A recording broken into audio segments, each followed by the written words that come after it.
This program features live coverage of an African safari and may include animal kills and carcasses. Viewer discretion is advised.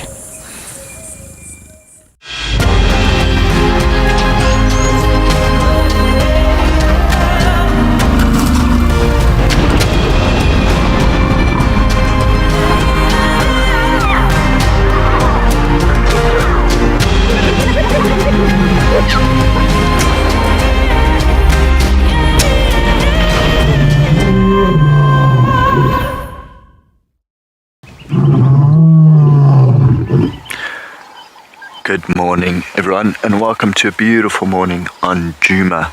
We're actually just looking at this lovely cloud formation that is directly west of us, and then there's a beautiful misty sunrise right behind us to the east. So this morning you are with me, Rowan. I'll be your guide, and then behind the camera I've got OD. And our plan is actually to head a little bit further west, turn onto the northern boundary, check the boundary back east. We had one lion calling just further north of us last night around about 10-11 o'clock. It was calling from very far away, but you know what, it's worth checking the boundary, see if maybe he came in. There's also reports that Lalamba was in Buffalo's Hook yesterday, so she might have walked back over the northern boundary back towards her den site. So I think we'll stick to that plan, just go see what's happening there. Let me show you this lovely sunrise as well. There's a misty bank northeast of us. We'll actually probably end up driving into it.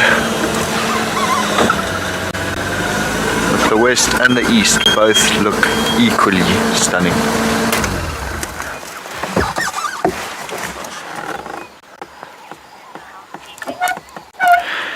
So, if you want to get hold of us today, please hashtag WildEarth on Twitter. If you're under the age of 18, you can send your questions through to kidsquestions@wildearth.tv or subscribe to our website and get hold of us that way.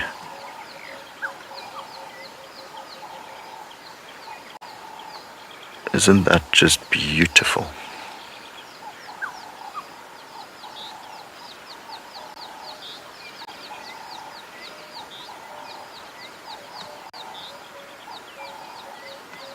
Okay, so I think while it is still rather coolish, we should get going. So far, there are only a lot of hyena tracks on the road. All of them heading straight towards camp. That's the thing in the morning. Annie saying hooray, we are live this morning. Absolutely, Annie. There's no rain, no thunder, so we are safe to go out. Yeah, so all the hyena tracks head straight towards camp, and I kid you not, every single morning you wake up, walk from your room to go make coffee, and you just see, it's like the hyenas have a party in camp every day. Of course, this is after our bedtime, so we don't really party with them. Okay, so we're going to send you over to Lauren, who wants to say good morning, also with a beautiful view of the sky.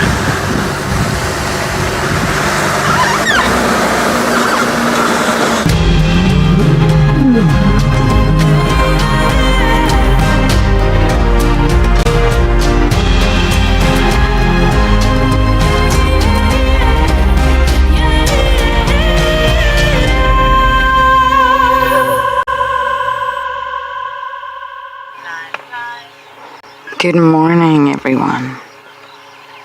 Welcome to the other half of the Juma feeds. The skies are so dramatic right now. There is so much happening all around us that we just thought we would give you some views as that sun is making its way up, rising, giving us some warmth and some light. Good morning, my name is Lauren and I do have Davy on camera today, and we are on our way to the hyena den as usual, bumbling down south on Twin Dams, but the weather, or at least the cloud formation, is really quite interesting this morning. I don't actually know what we're in store for. I know that the weather over the next couple of days is quite unstable, and the cloud formation is just incredible. I mean, clouds are essentially just really water vapor. I mean, they're created when water vapor sort of turns into liquid droplets and suspended in the air. Literally water droplets floating in the air, but to the human eye, they just look spectacular.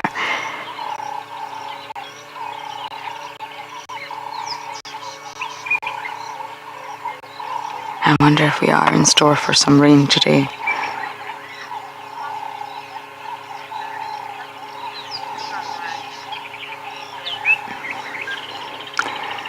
I didn't get that name, I'm afraid. Kitty Zena. Kitty Zena. Kitty Zena, you're saying, what a beautiful sunrise. Indeed. Dramatic one. It's not your usual sort of clear skies, orange, amber, golden. It's very dramatic this morning.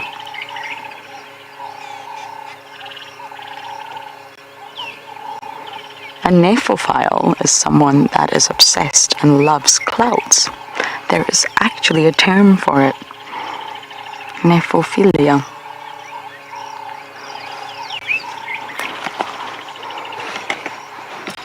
You just soak it up for another minute or two before bumbling and hoping that the hyena den is going to be active.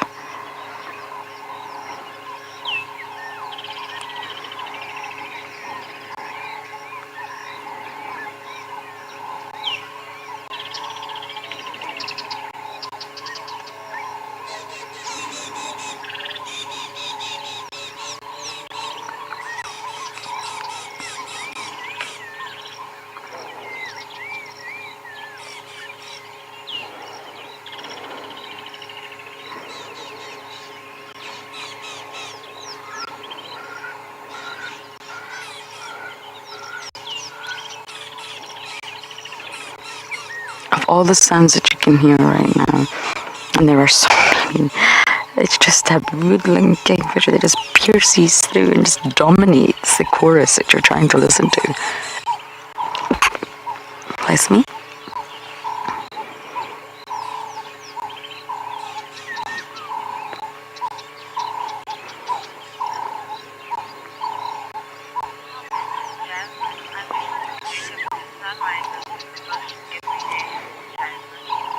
Jasmine, you wish you could wake up to sunrises in the bush every day. Well, I do, and I do try to just make sure I appreciate it, because we can become quite, well, we can forget to stop and appreciate what's going on around us. We all forget, I forget. So I'm glad I can just stop and share it with you all. And there's nothing quite like an African sunrise and sunset, that's for sure.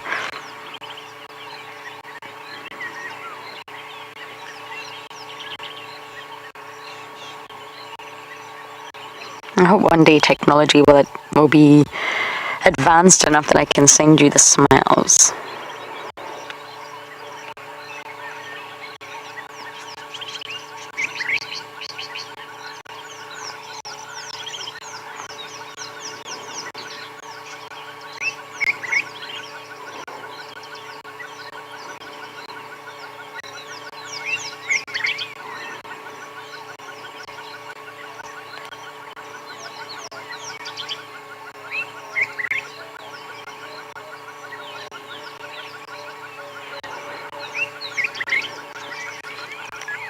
Okay, we are going to leave this magnificent painting right now and head to the hyena den.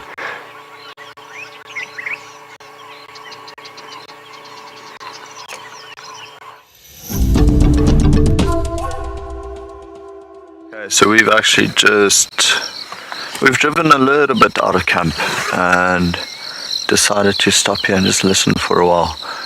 This is the junction of Vuyatela and Sandy Patch. So we'll actually take Sandy Patch up to the northern cut line. And from there, yeah, just hop. We're driving very slowly and also just keeping an eye on the road, see if we can find any track, really. So far, again, it's only been a hyena. There was an elephant, looked like quite a large bull. that's been walking up this road, so he went that way to the left. That is Vuyatela. But it is quiet. Lots of crickets, few birds. So a beautiful sunrise off to our right. So yeah, as we hit the cut line, we're actually turning straight into the sun. And check the boundary for anything coming in or going out. This is my favorite thing about morning game drives, is just the freshness of everything. You know, so much can change during the course of the night. So it's up to us to see what happened. My tracker used to describe it as reading the newspaper in the morning.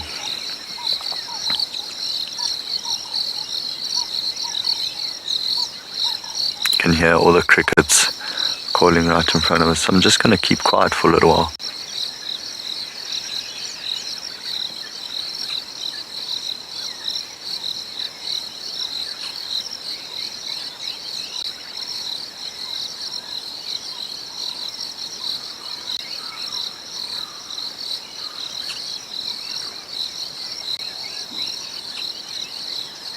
Takara going on to Juma.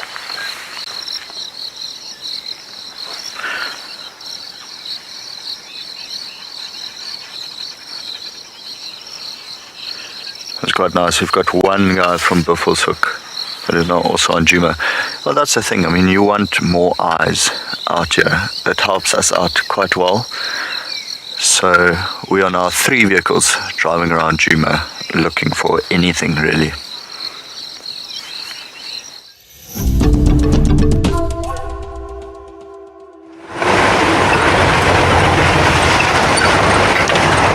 It really is such a glorious morning. I love sunrise safaris so much more than I love the sunsets, for a multitude of reasons.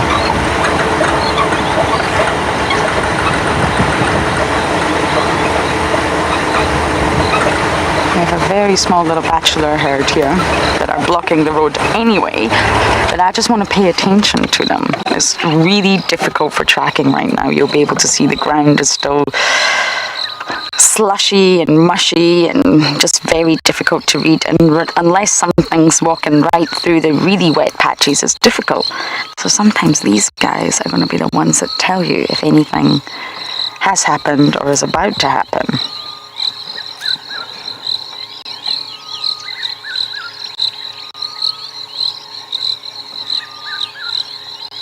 Look at them all facing different directions.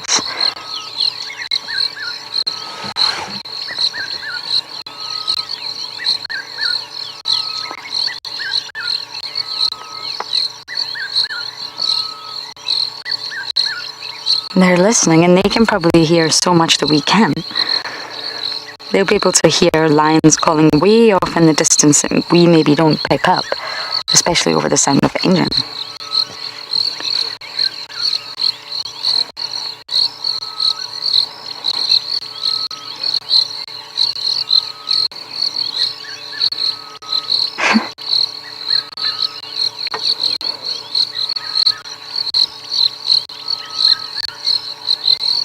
They're all alert. They're not reacting to anything, but they're definitely alert. But it could be because we've just arrived on the scene.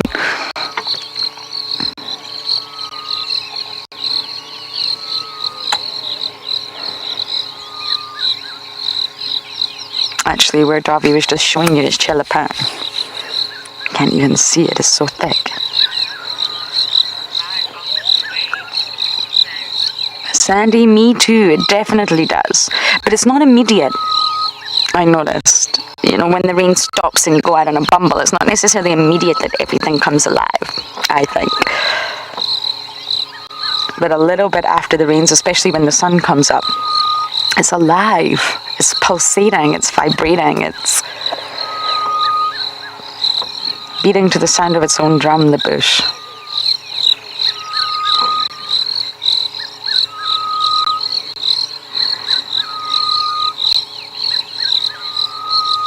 The red-chested cuckoos are becoming very dominant in terms of their vocalizations as well. The woodland kingfisher right now and the red-chested cuckoo are just constant.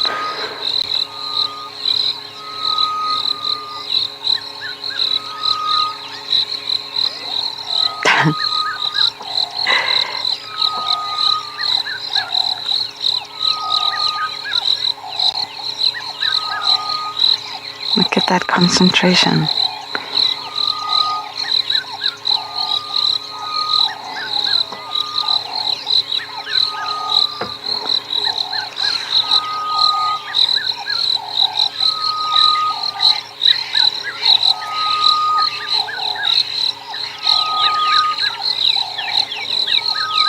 The bachelors are all back together again, but they're very weary of one another. They've been through the rutting season together. They know what damage they can do to one another. So although it's all calmed down and that testosterone frenzy is finished, there's still this element of, if you decide to fight with me, I need to be ready.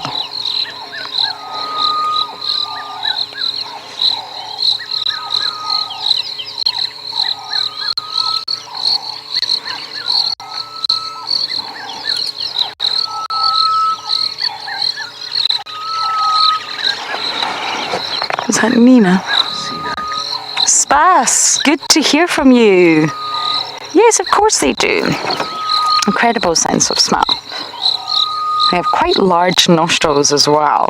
If this one would kindly turn around. And very large eyes in comparison to the shape of their skull. So when you look at that, it's all relative, and it shows you, or it tells you, that they do have really good vision. And of course they do, they're diurnal. So they have incredible vision, incredible sense of hearing. Their ears are really large, and that cartilage is not quite like a African wild dog, but it channels the sound into the ear to give a better sense of not only the sound itself, but where the sound is coming from, and they can also really move their ears independently. And then when you look at their nose, none of them is going to turn around. The nostrils are also very, very large.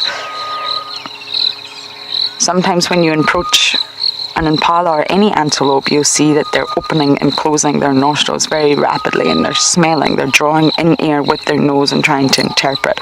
So they're also very chemical. A lot of animals out here are very chemical.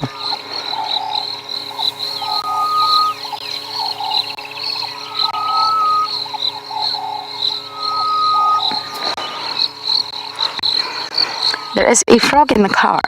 When we were doing checks, we could hear it croaking, but we can't find it. I don't know where in the car it is, but we are traveling with the frog.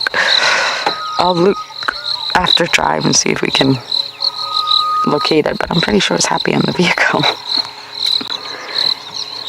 Okay, dear Dobby, we are going to Bumble. The hyena den's really not far away.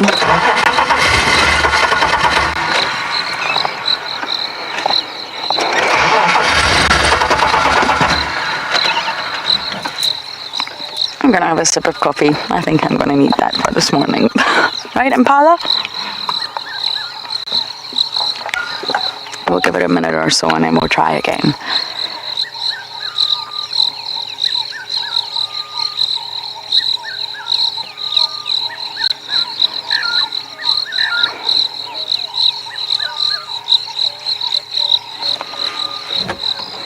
I'll try again, Davi.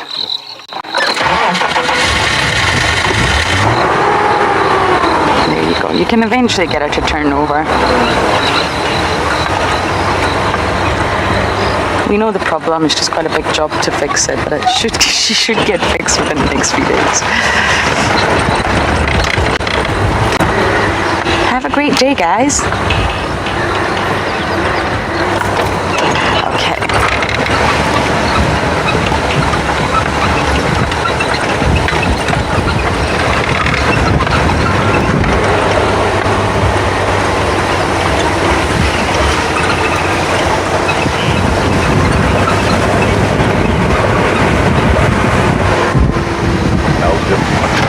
Belgium.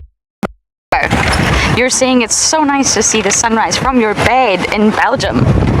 I am glad we can show it. How is the weather over there? I imagine it's very, very cold right now. So I'm glad I can at least show you a sunrise, a warm sunrise from South Africa. I hope that made you feel a little bit warmer. The ground is just so wet. You can see the hyena tracks, and you normally can because they're such heavy walkers. They don't ambush or stalk. They don't need that element of surprise when catching their prey, so naturally they don't really need to be as silent as a lion or a leopard, so they're not as soft on their feet. Very front-heavy hyenas. And the only tracks that I can really see so far.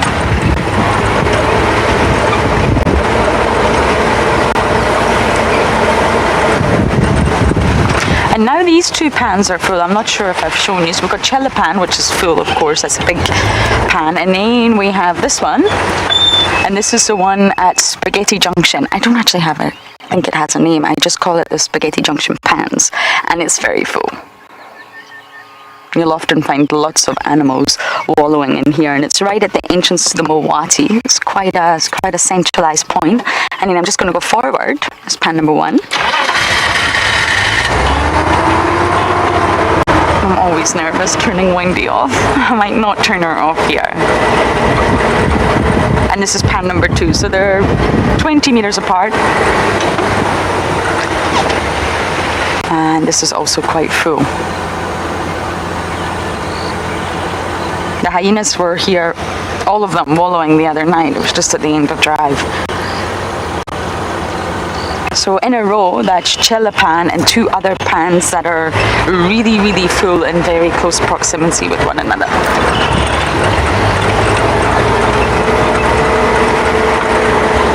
But the non-established pans, the natural pans, like the three that I've just shown you, or you didn't really get a view of Cella pan, but those three, they dry up the quickest once summer ends. You lose water from them very, very quickly.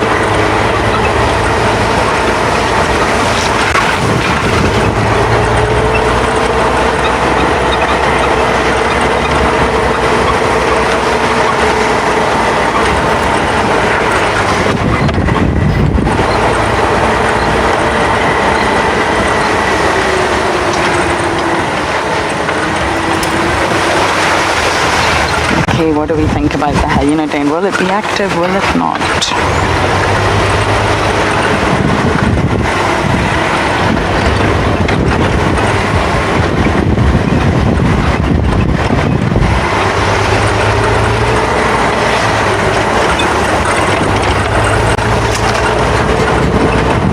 Okay, we're going to keep bumbling south and very shortly we'll be at the den.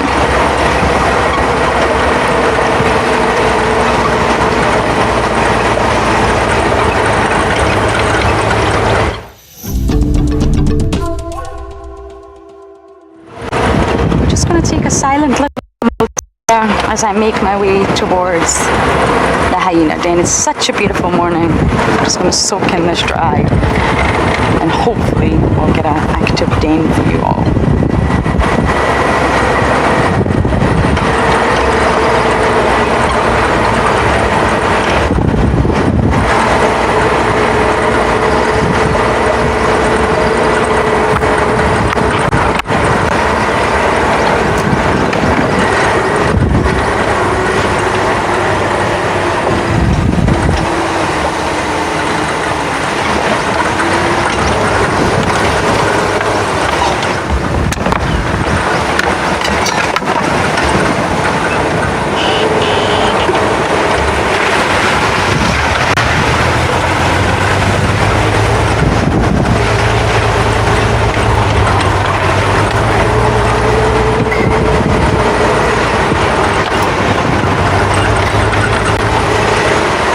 Okay, this is a little 2-track. I'm just going to slow it down here and head towards the den.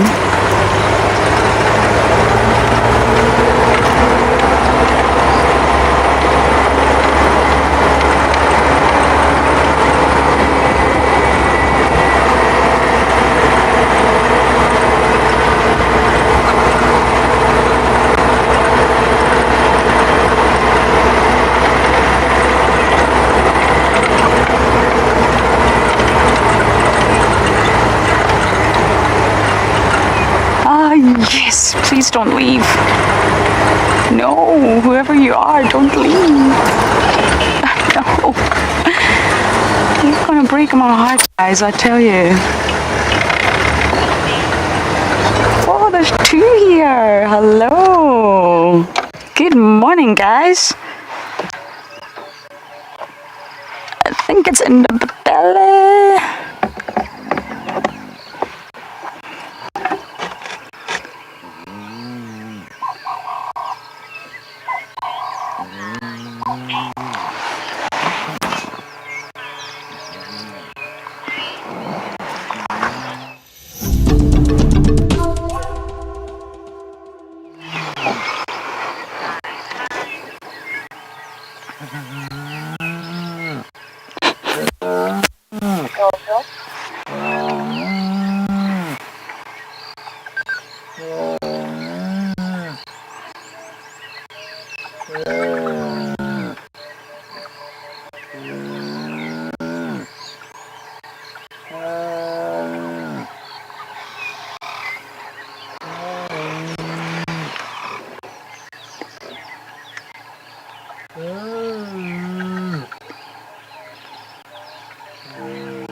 Well, that was a very bizarre little greeting ceremony. I think that's in the belly. And they're trying to sniff her genitalia.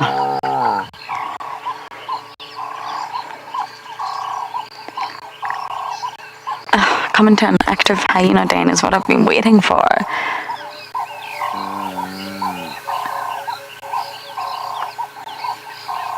And she's obviously taken Ribbon's spot. It'll be interesting if Ribbon rocks up. Are you practicing in the belly?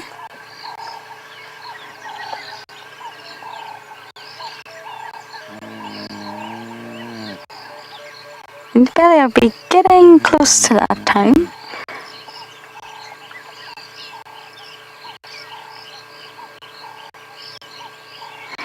And if you think about it, during the sort of conflict, the potential takeover with Corky, Indibele was very much with Corky as part of the leading trio.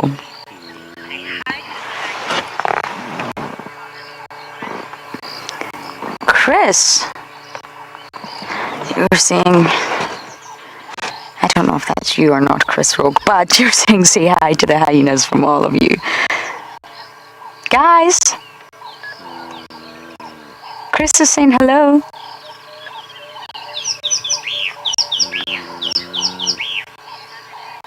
And Chris Rogue, it is you. Fabulous. They're saying hi back to you. I can hear it.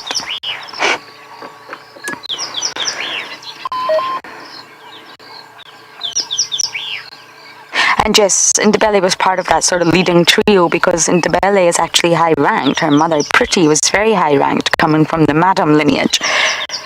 So you can see she's at the den, she's mingling with the cubs, she's curious. She will become a mother very shortly, I would imagine, definitely within the next year. And there's no aggression here, there's no harm. She just literally wants to spend time at the den.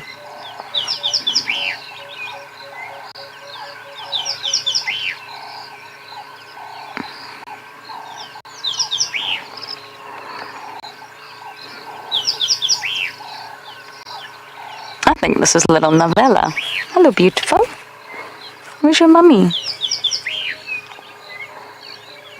If I'm right, then she has grown a tenfold since the last time I've seen her. I need to get a better look, though.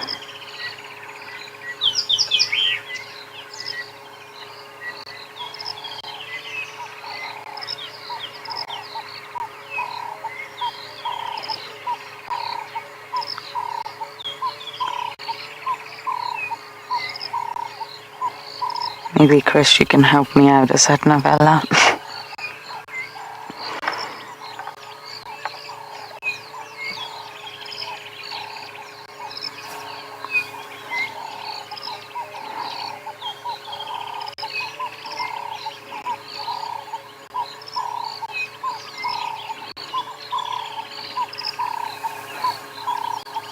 Is that some pasting happening? Okay, I'm absolutely overjoyed that the den is active, so I am going absolutely nowhere, but you guys are going to go over to Roro.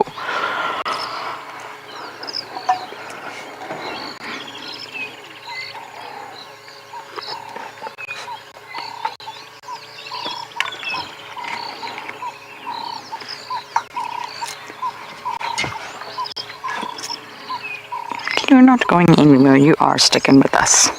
I was just about to take a big slurp of my coffee there. Anyway, I'll hold off on that one.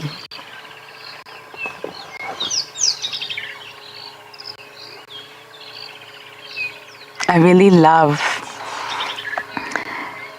active dens like this.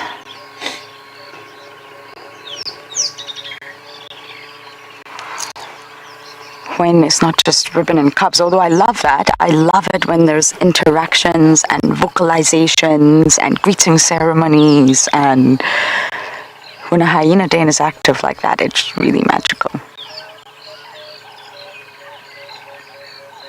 I don't know if some of you will remember the sighting we had at Philemon's Den 3.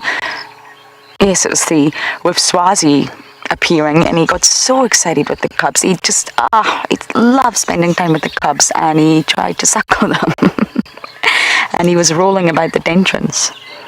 Hello, girl.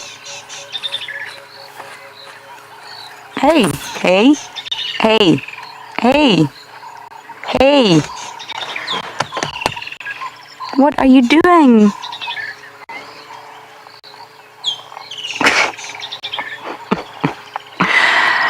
Yes, it's in the belly. Look at that scar.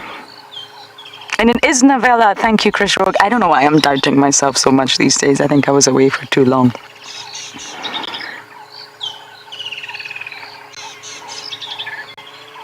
Indabelli and Swazi are very... they don't know personal boundaries. Hello. Now, as long as Novella and Indabelli are here, we can stay here.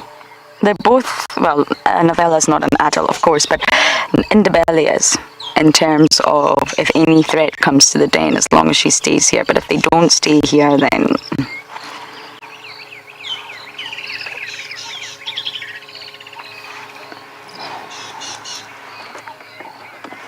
And this is just play.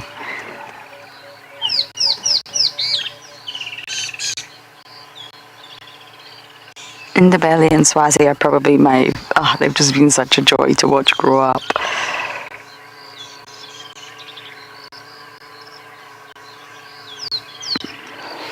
Okay, looks like Indabelli's leaving, which is rather unfortunate.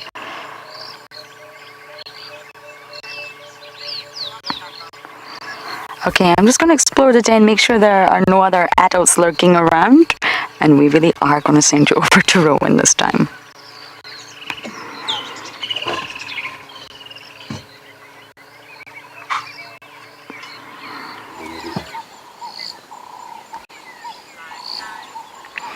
Well done, Lauren. I'm glad it's active. We're on the cut line, and so far no trucks coming in or out. So we've still got a little bit to go before we get to the next cut line, which is Chila cut line. From there we'll actually turn right and check just a little bit through there.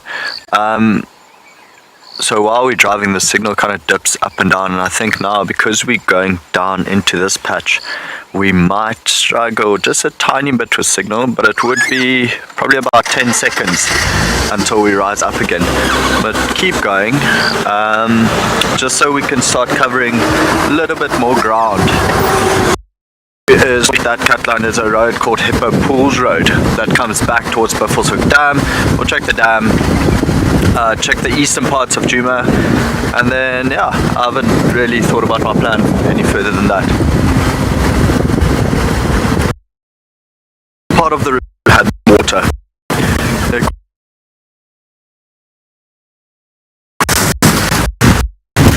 Let us go. Good again.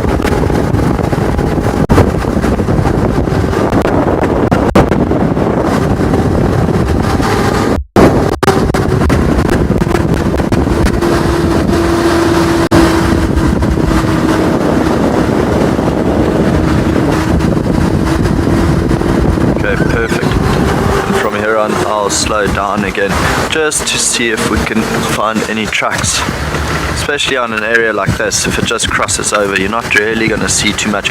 Luckily we've got the sun in front of us, which makes it easier, so it does cast shadows wherever anything walked.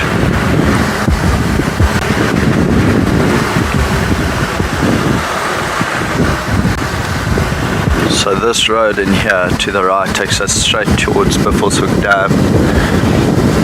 And we're not going to take this road today.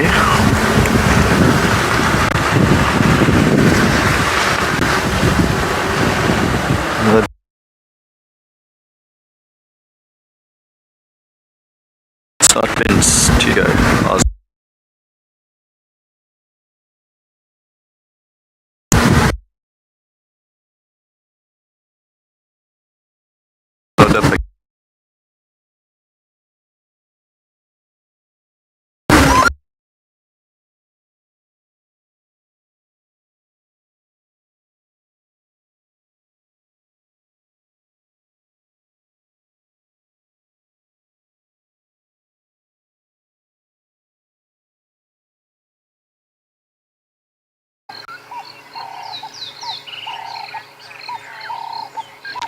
Sorry about that. Rusty doesn't appear to be having a very good morning this morning. Novella's having a great morning. I can't believe how tall she's got, and I knew her spot pattern she's got it's actually very similar to Sutu.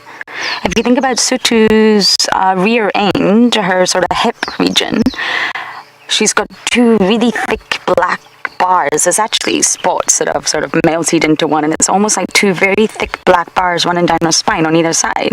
And that's how I identify Sutu.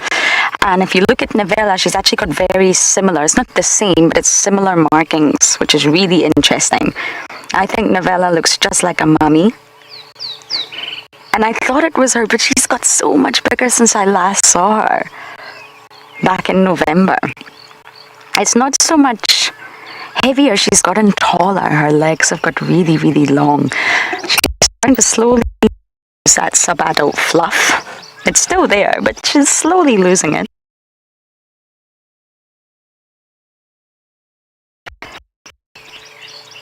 So we have moved away from the den and we're just at drainage line. If Ravi can just give you a view of this dead tree, I don't know if it's a leadroot or what. That's the start of the drainage line. It's quite a important drainage line that runs from the Mulwati right to Treehouse Dam, actually. And we find Kalamba and all sorts in this drainage line. And that's where all the hyenas like to sleep, because they can get shade, they can get peace, it's cool. Can also get shelter if it's windy, but it's also close to the den. And we very often find Ribbon just sleeping here. Are you having a really good itchy scratch? Where's your mum? I'd really like to see her, and your sister.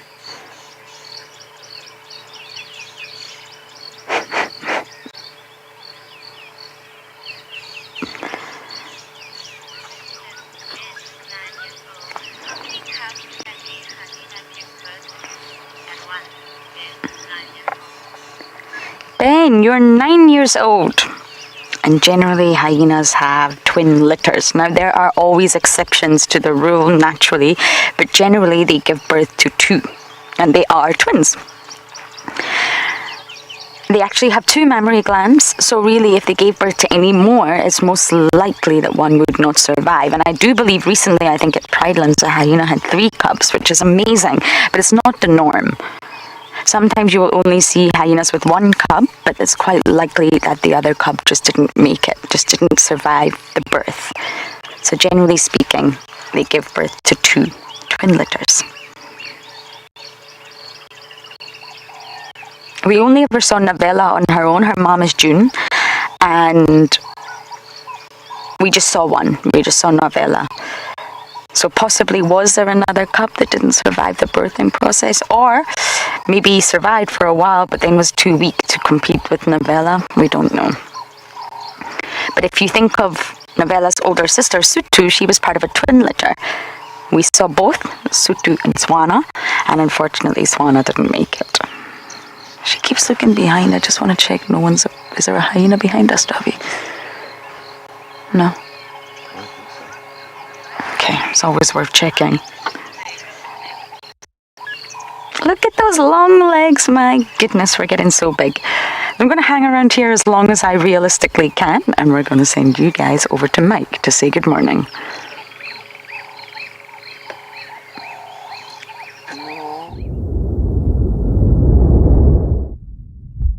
coming to us.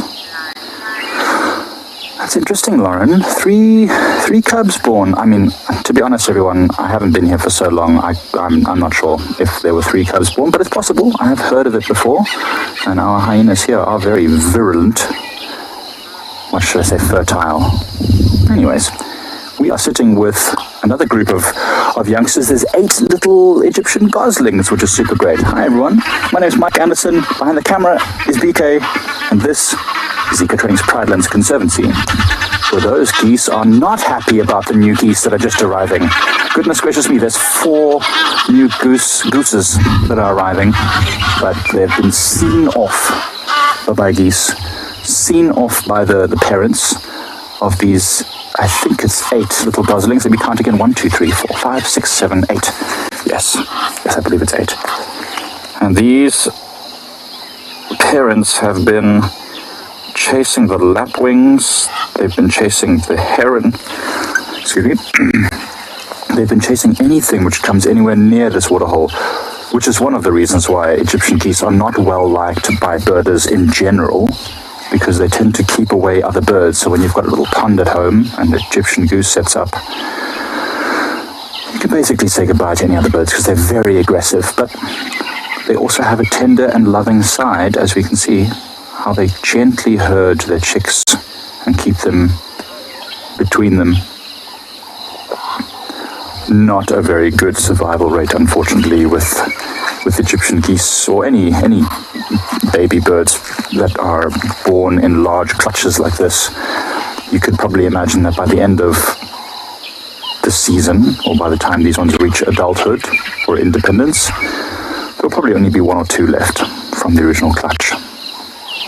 So many predators, from monitor lizards, eagles, snakes, crocodiles, just loads of things which could potentially eat them. This is in Dlovo Dam. We were at Leopard Dam yesterday, so we're at a different dam. There's also geese at Leopard Dam, but they don't have goslings yet. And it will be interesting to see how these develop. Let's hope for the best.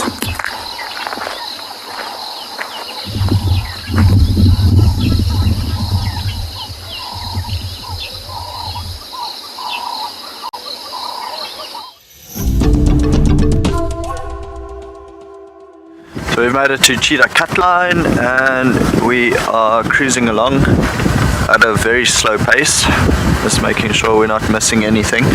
And then from here, we'll go Buffelshoek Dam, see what's around there. It isn't very hot just yet, but the sun has broken through the cloud cover and you can actually feel it, so I think I'm tanning my left arm. I think my weather app said that we get to a high of about 28 today, which isn't really too bad, quite a comfortable temperature. This is a very interesting cloud formation coming in from our right here. Doesn't look like rain, doesn't look very heavy, doesn't look super dark at all. Quite thick.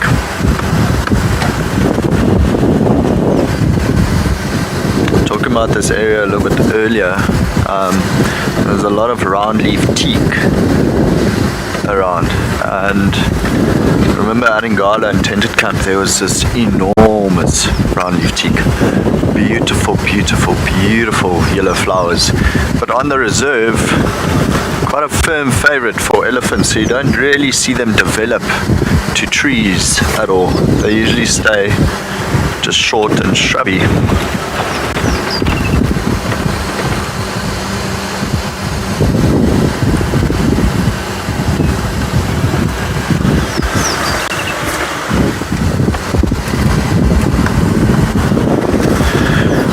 So no tracks of lions coming in, sadly. I was hoping I might be able to find a lion this morning, but it sounds like they've been on Buffelshoek. We passed another vehicle earlier and he was saying that the S8 male and 2 lionesses around their property. It's quite sad. They must come spend some time here. Just check it out.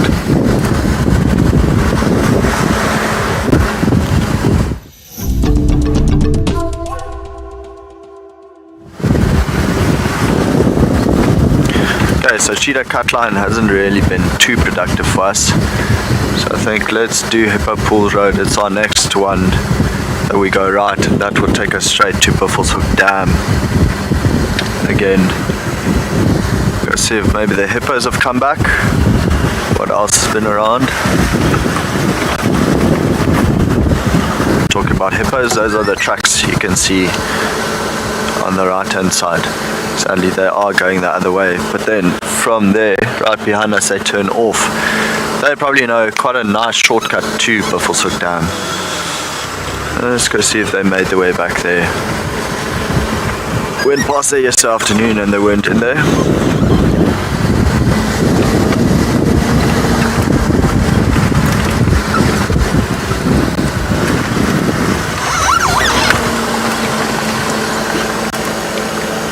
Oh, there's one that actually took the road and went back.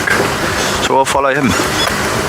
You'll see quite a heavy animal, quite heavy indentations in the sand.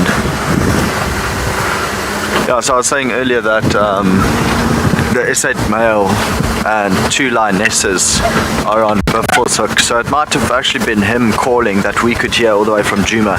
Like I said, it wasn't super loud, so it could be about 5 kilometers away from the actual camp, which takes him quite a distance into Buffelshoek.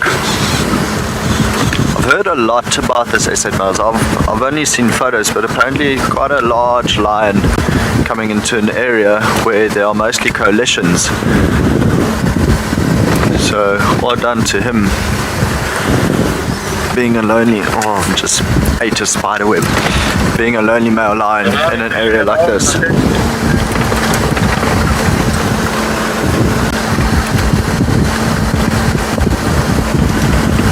More and more people are actually coming out on drive asking for updates.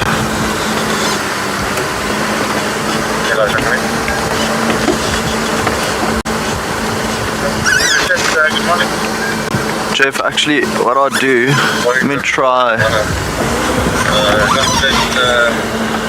OD. Tell me if that track works for you.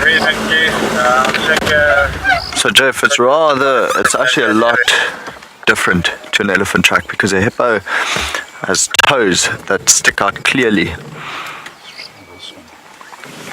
It is just trying to find a better track for you. That is a weird angle. And we can't exactly stop right next to it. Jeff, you'll have to take my word for it. So an elephant track is mostly just a round pattern. Let me jump off. So here, elephant track. Actually, the brakes. Elephant track there, quite round. Hippo tracks, toe, toe, toe, and toe. Actually quite deeply indented, so very, very, very different. Hippo track is actually sometimes, on harder substrate, you can mistake it for rhino tracks. So you actually need to look quite carefully at it.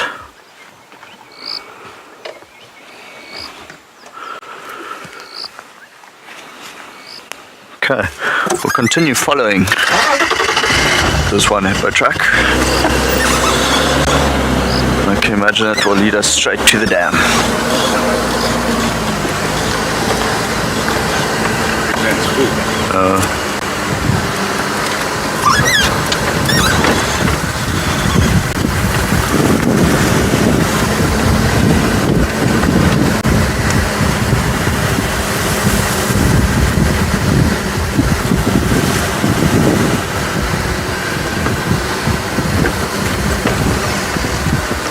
Quite a lot of water still on this road. You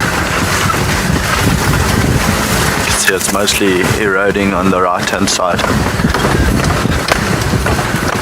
we're just going to try and stay on the dry patches. While we do so, we'll send you back to Lauren.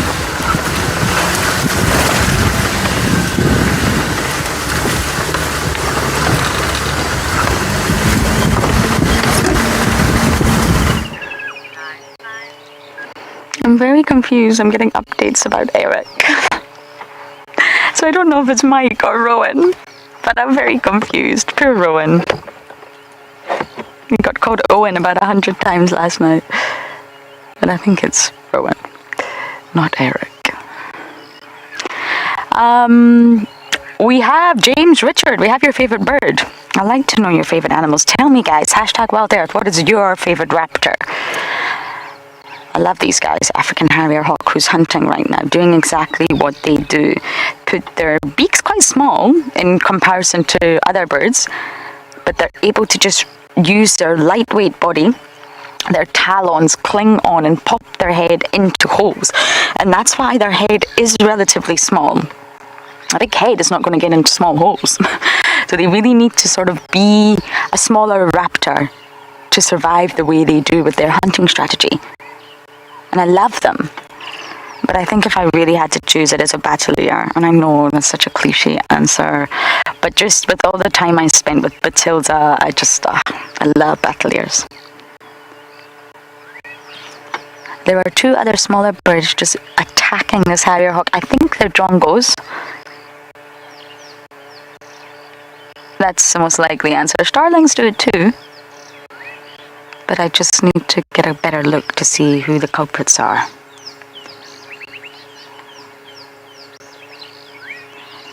Looking for holes, crevices, little nooks.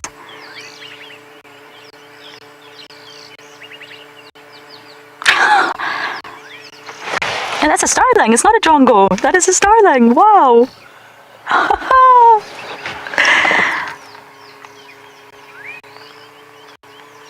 My goodness. They're really, really not happy with this guy. There could also be drongos there too. Starlings and drongos tend to do it together. And it's called mobbing. They're trying to annoy this bird so much, not really trying to injure him per se, but they're trying to annoy him so much that he'll eventually give up and leave. He's a predator after all.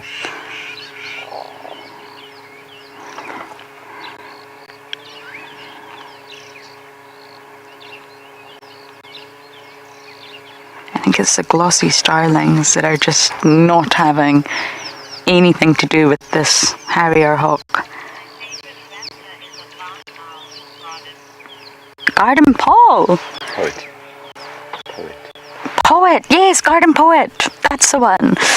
Your favorite raptor is a barn owl. Aha, love it. I saw one at Madikwe recently. I've never seen one in Juma. And I was lucky enough to see one at Madikwe, which is quite special, along with a marsh owl. And owls are classified as raptors, absolutely. Good choice. Raptors aren't just your birds of prey, really, as you would think of them. Raptors are anything that use their powerful talons, and that's how they capture their prey. They seize, they grab, and raptor comes from a Latin verb, and I think you pronounce it rapier. I could be wrong. Maybe it's rapier. And owls are definitely classified as that. Eagles, hawks, kites, falcons. And Anna Marie, your favorite is the battalier, of course. I mean, they are a very obvious answer because of their beautiful sort of coloration and mode of flight, but I can't help myself. I love battaliers. And I also love owls, especially the spotted eagle owl. And we have taken that Latin verb and put it into the English language many ways, shape and form. I mean, that's where we get the word rapid, rapt, rapacious, raptor, ravenous. And that's sort of raven, as in the raven and wolf, not the bird. even also rape, which is not a good word, but that's where they all come from. It all stems from this Latin verb that raptor also comes from.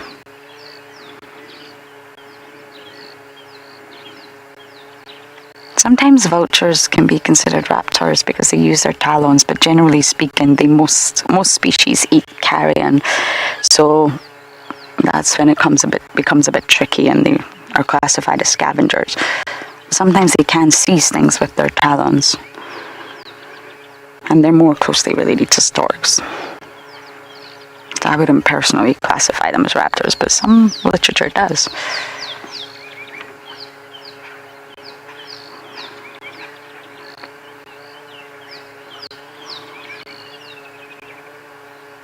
There are said to be around 83, I think, species of raptor in South Africa. And I'm sure it's around 53 found in the Krugers. That's a lot. Sandy, you're saying an African hawk eagle is your favorite. Ooh, interesting. It's also another fantastic bird. We actually see monogamous pairs here. There are two that I know of. Two monogamous pairs of African hawk eagles on the property, and they're winter nesters. So it's actually really interesting. Once summer's over and all the bird life dies down and it's not terribly exciting in terms of birding, the African hawk eagle will nest here in winter.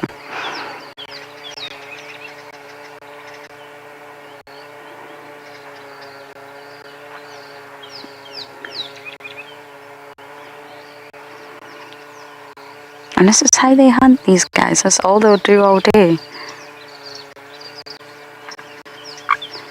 And it's a unique specialization which allows the African harrier hawk to survive in a sort of niche. That's the frog, listen.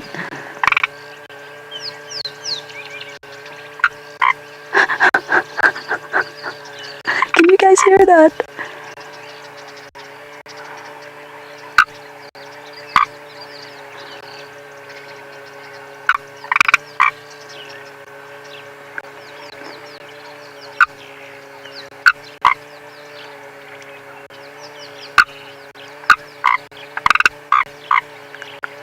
Can you guys hear that?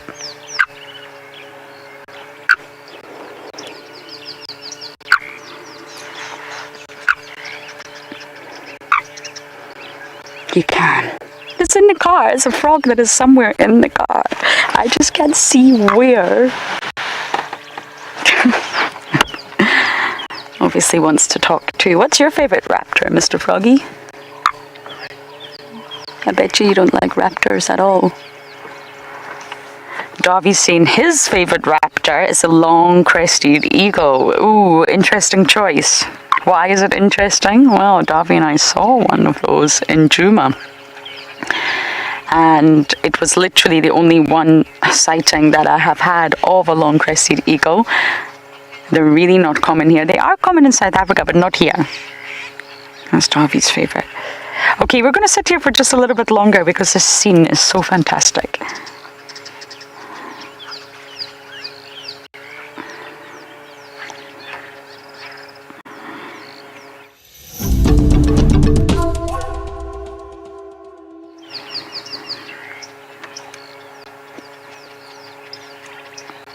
We're just watching an African harrier hawk hunt. It's incredible.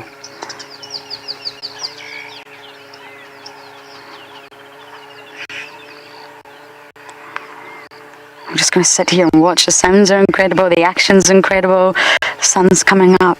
I'm just going to watch this for a moment or two.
And that was such an amazing scene.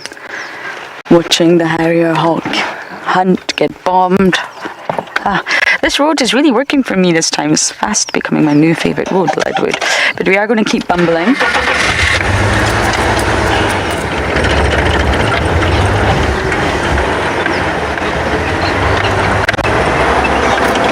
I'm really hoping to do some insecting today, and I'm serious. It's a bit too wet right now. The sun's not really sort of unleashed its warm. The insects will still be getting ready to get solar powered. Of course, some of them are buzzing around, but really you want to wait until a little bit later. And we'll maybe just spend some time going through some insects because they are so cool. I keep saying I'm going to do it, and then a leopard appears or elephants, but I'm going to try and focus on that this afternoon. Maybe even for the first hour when it most likely will be extremely hot, we'll do that. Michael just messaged me, and I agree. And for those of you that are not entirely familiar with the Juma clan, that's okay. But for those of you who are, I'm wondering if you will agree with us that I can see the resemblance in hyena relations. I'm not sure if everyone can, but Ndebele is the absolute spitting image of Pretty. For those of you that remember Pretty, if you don't, that's okay. I'm just taking it to my memory lane. Pretty's her mom. Pretty was a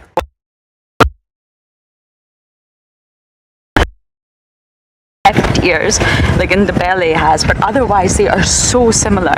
And Swazi and Ndebele are also extremely similar. But Ndebele just looks like a mom. I agree completely, Michael. You can always check out Pretty online. She's on the hyena page.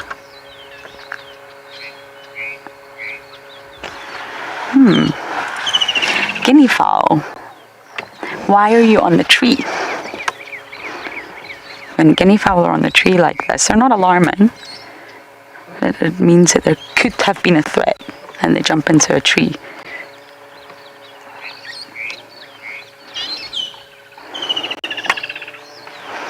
Let's just look around in case maybe there's a predator in the area. There we go.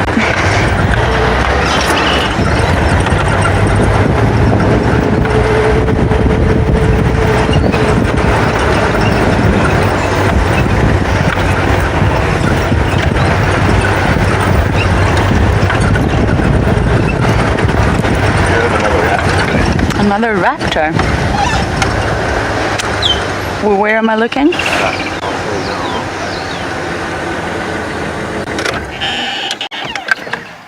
Ah, Battalier! Well spotted. We are in Bat Country after all. Welcome to Bat Country.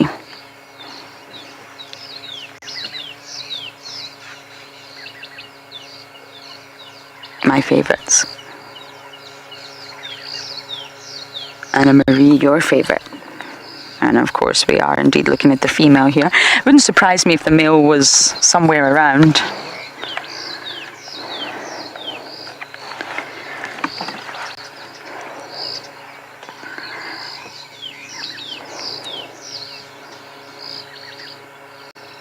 I just love them. And they are, most people say they love Battaliers, and it's because they are just so striking. I mean, you can't see the face here because they're having a good itchy scratch, but look at the neck. That copper color is one of my favorite colors, actually. I love rusts and coppers and mustards. They're my favorite colors. But then you look at the wing alone, and this is a female which will naturally be different in the male, but the wing is also striking. Black, greys, and whites. It's your neutrals, it's your shades, all contrasting one another. And then you look at the face. And oh, thank you. And it's that black sort of heads with that striking red coloration and a yellow beak. It's just phenomenal. It's an incredible color palette, and it really makes them stand out, and they're very easy to identify in flight. I mean, that'll be your first raptor, really, when you're a beginner, that you can identify in flight. And that's because it is wobbling.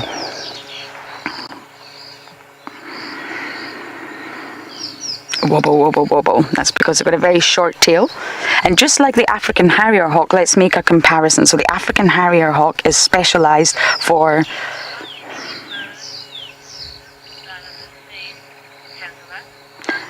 The African harrier hawk is specialized for, as I mentioned, clinging onto the bark of trees and putting their head in holes and pulling out eggs and chicks and all sorts of small things. Whereas a battalier, in order to compete with all the other guys, all the other raptors, your tawnies, your steppes, your wahlbergs, they've got to have a unique specialization. And the unique specialization is the tail.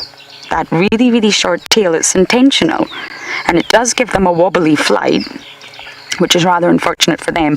But other than that, they need that short tail, and that's because it reduces drag quite a lot. The offset is balance, but it reduces drag, and in terms of aerodynamic, it allows them to fly at great speeds very close to the ground. So it allows them to fly very, very fast, but very low.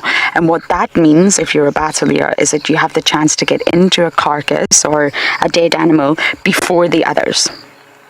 Because a battalier can't compete with the tawnies and all the other ones. And that's their sort of unique specialization that allows them to survive and thrive out there. It's their superpower. Marvelous tail, marvelous face, no tail. That's what their Latin name means.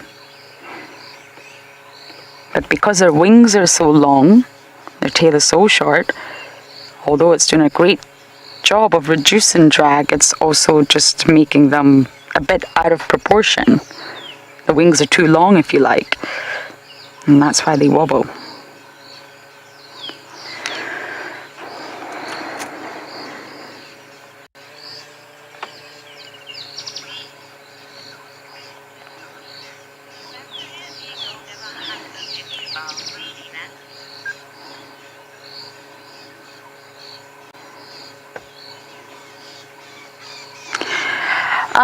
Spas. You okay there, Davy? Yep. Spas, you are asking, would a battalier ever hunt a guinea fowl? I don't think so. I really don't think so. Guinea fowls are large birds, actually. They're gregarious, so you will always find them in groups. And they're notoriously loud. I mean, a guinea fowl, once it spots a threat, oh my goodness, you will not hear the end of it. So I think they would like to probably hunt guinea fowl, but I think that's a little bit out of a battalier's range, if you like. Battaliers are snake eagles, after all, and they're really good at hunting snakes, geckos, lizards, small birds, small ground birds, and even small mammals. Maybe small rodents. And then, of course, they do eat carrion. They do go for carcasses.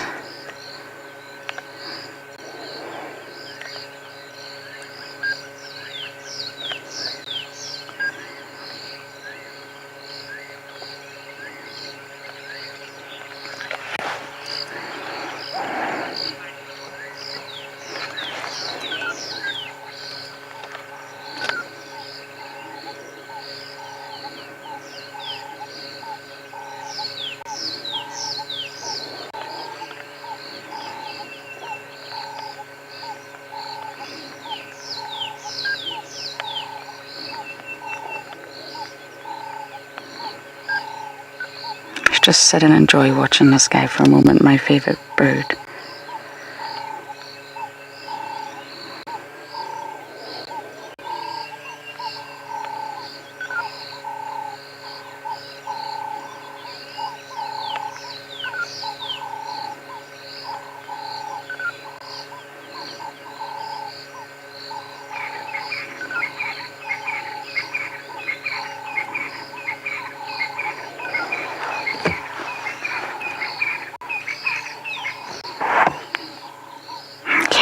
Let's keep bumbling.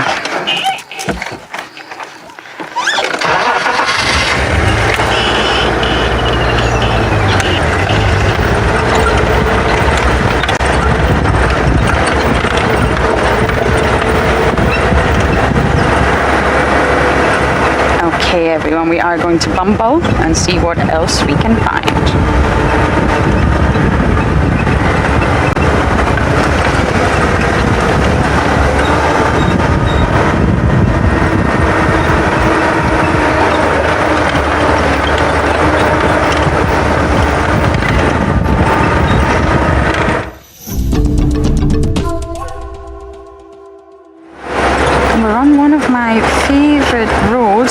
there's a beautiful area coming up shortly. And we're going to stop there and have a bit of a scan around. It's really stunning in summer.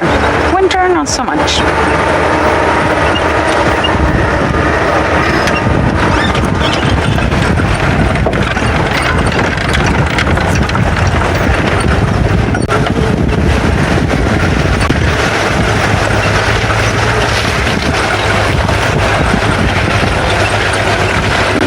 A little bit further than I thought, but we are just going to stop here and appreciate the morning for a while, listen to some sounds, see what we can pick up on. It's always good to stop and listen.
Isn't it so nice to just sit and listen to the sounds of the morning?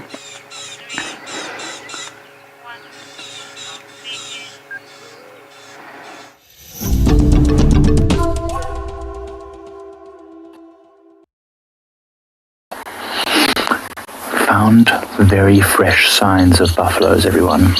Very fresh signs. So we left in Lovo Dam. We were having a bit of issues there with signal, so we thought we'd go and see what else we can find. And look what we got. Boom. Nice big buffalo pat. And it's still glistening, still wet. It hasn't been a very hot morning, so this can stay wet for a while. Okay. Apparently we need to keep the camera very still because the signal is not so great. But I wanted to show you all the really awesome tracks and signs that we have, but you're just going to have to look at me now. Or maybe just keep it wide and I'll just walk and point out things. So there are a lot of buffalo tracks. It looks like a fairly big herd. I can't count how many, but it's, I'd say over 20, maybe 30 or 40 buffaloes, because it's a ton. And there's some really big tracks as well as some very tiny tracks. And there's even hyenas that have been following them, also pretty fresh. Nice big hyena track here. So yeah, we want to head that way. That's where these tracks are going. They're kind of milling about quite a lot. I don't know exactly which are the freshest tracks, but the most abundant tracks are the ones heading that way. So that's what we're going to be doing. See if we can find those buffaloes. We won't do it on foot. We will be partly on foot tracking and partly on the vehicle moving. Every now and again I'll have to get off the vehicle to have a bit of a look-see, to see what tracks and signs we can find. But they're in this area. This is the part of the reserve that got burnt at the end of the winter, early springtime. This whole area was burnt. So if you look around here, you can see how thick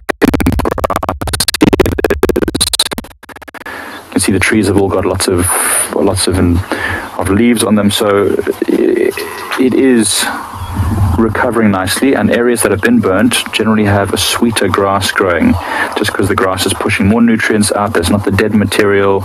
It's not so fibrous and hard. It's nice leafy material. So that's probably what the buffaloes are here for. They would like to eat some of that, get some of that good stuff.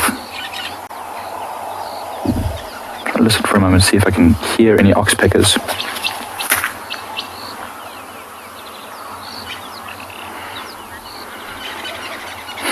But alas, As of yet, no oxpeckers have announced themselves. We'll keep trying, and while we keep trying, send you to Rowan.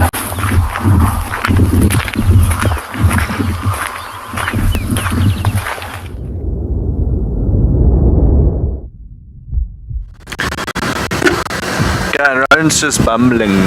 We took down, but we are having a little bit of signal issues.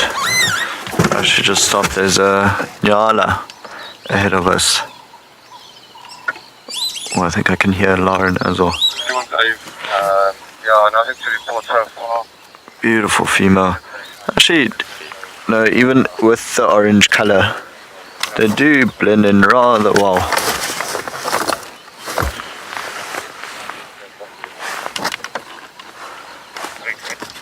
There we go. Big ears.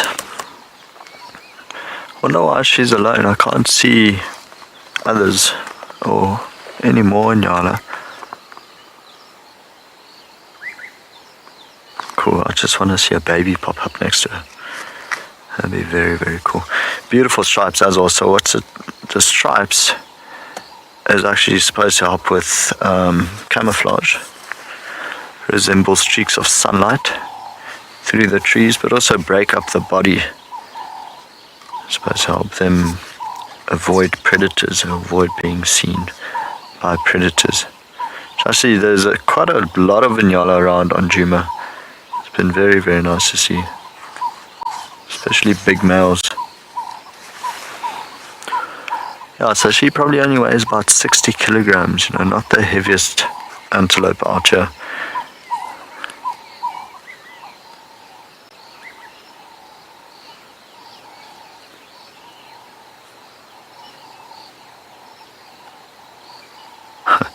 And all attention focused on us. So with the white stripes, the females can have up to 18 white stripes just running down the body. But apparently the male only gets up to 14.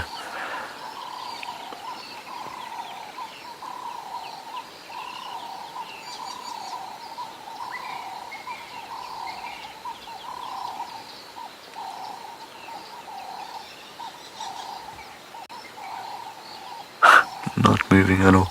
Just see the ears moving every now and then. Mark, they are absolutely stunning.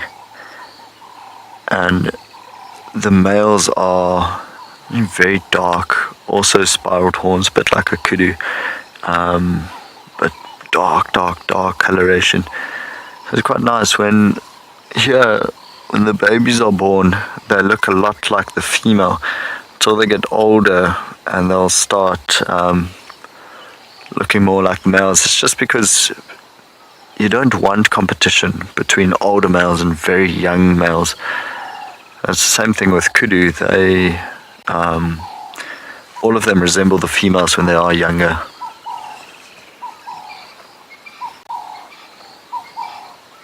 I do wonder why she's alone.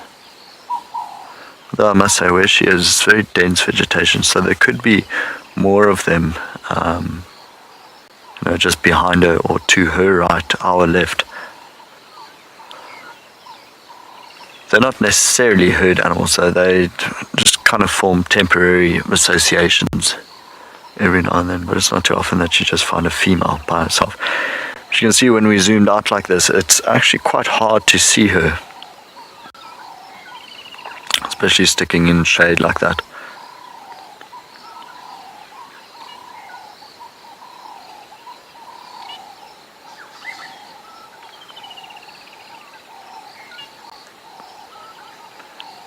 Oh, you can hear all the birds are starting to call now as well. The sun's popping through, making beautiful color in the grass. This grass is still quite dewy. It just looks absolutely lovely. Some white-faced whistling ducks flying over.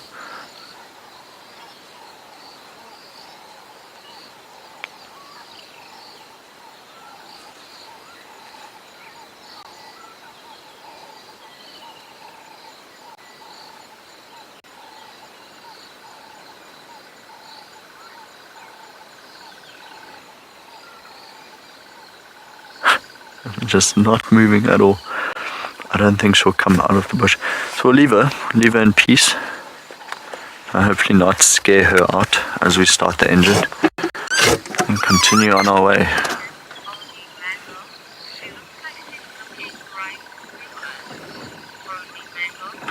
Only Mango is saying she looks like she's looking straight through us. She's not taken her eyes off of us once. Even those ears are just fully focused in our direction. See, now as we started, her head almost popped up a little bit. See, often with antelope like these, they rely on standing still to blend in with just what's around them, and so often when you do stop, you cause them to run. Same thing with duiker, with steenbok, the smaller antelope. So that's the thing why we didn't stop to her, at least wasting energy.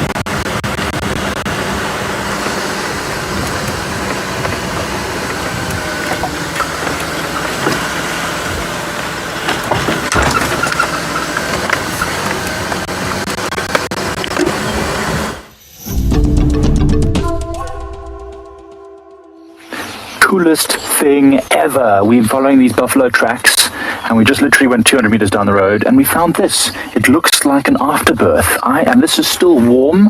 There's no flies on it. I think a buffalo gave birth here within the last hour. Literally within the last hour, a buffalo has given birth right here. And I'm surprised to see that it's not still here. I don't know how long it would take a buffalo calf to get up and moving. I mean, just a few minutes surely, but they can't be far. It will not have the strength to move very far. This is amazing. Why do I know it's fresh? It's still glistening and wet and warm, and there's no flies or anything really on this thing yet. And even though there were hyena tracks following this buffalo herd, the hyena hasn't even eaten this. And I mean, I don't know how nutritious this is, but I assume it's probably quite nutritious. That is literally the coolest thing I've ever seen. And it's not just buffaloes that have been around here. It's not just buffaloes. There's also been elephants. You can see just down there, there's a lovely elephant dung. And I just put my hand in that to see how warm it is. It is steaming, steaming hot. So there's all sorts of stuff happening right around us. This is very exciting. This is very exciting. Sounds like there's a vehicle approaching us. Perhaps someone else is on the hunt for these buffaloes. Hopefully they're not going to it might be a train as well in the distance. This is so cool. This is so cool. I really hope that we get to find these. I want to see the baby. I want to see if it's a golden tail female. I wonder. So it's a big herd. I mean, you can see the ground is absolutely churned up all over here. Even over there, just absolutely destroyed. Looks like it was lying down over here. You can see this ground here has been flattened. Maybe even this female who wanted to give birth, before she gave birth, maybe she was lying here. You can imagine uncomfortable, the contractions are happening. She wants to give birth but can't just yet. I mean, because you can see there's a bit of wet mud here. I don't know. This is cool.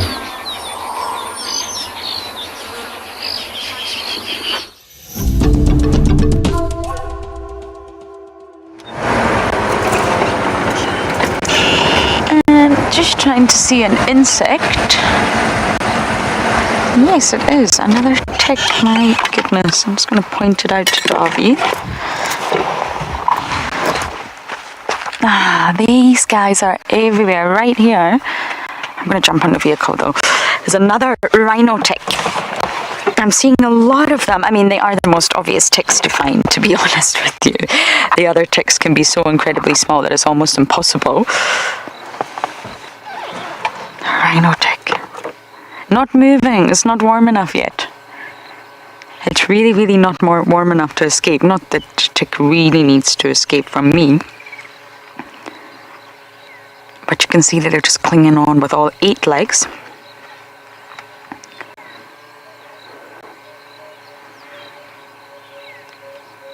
Until it gets warm enough. Waiting for its host, I guess. You don't really call it prey as such because they're not killing their host. I mean, they may transmit diseases and eventually kill their host, but they're not killing the host directly. They're a parasite, an ectoparasite. They don't go on the inside, they stay on the outside, although their mouth parts do go on the inside, and they take blood. And I was mentioning the other day, a lot of people think that ticks just stick to mammals, and it's really not the case.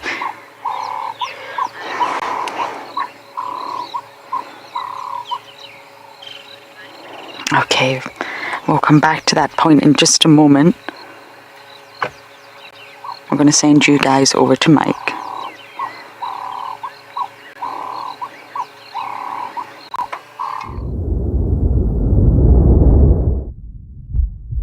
So I mentioned that we were on the hunt for buffaloes, and we did find the tracks and signs, but now we've also found very, very fresh elephant dung. This dung beetle, I don't know if it's a bronzy dung beetle or a plum-colored dung beetle, it's so covered in dung, but this dung pile is steaming fresh. If I open this patch just over here, try and keep it as together as possible, don't want to destroy it, and I put my hands in there, it's literally hot. It's hot in there.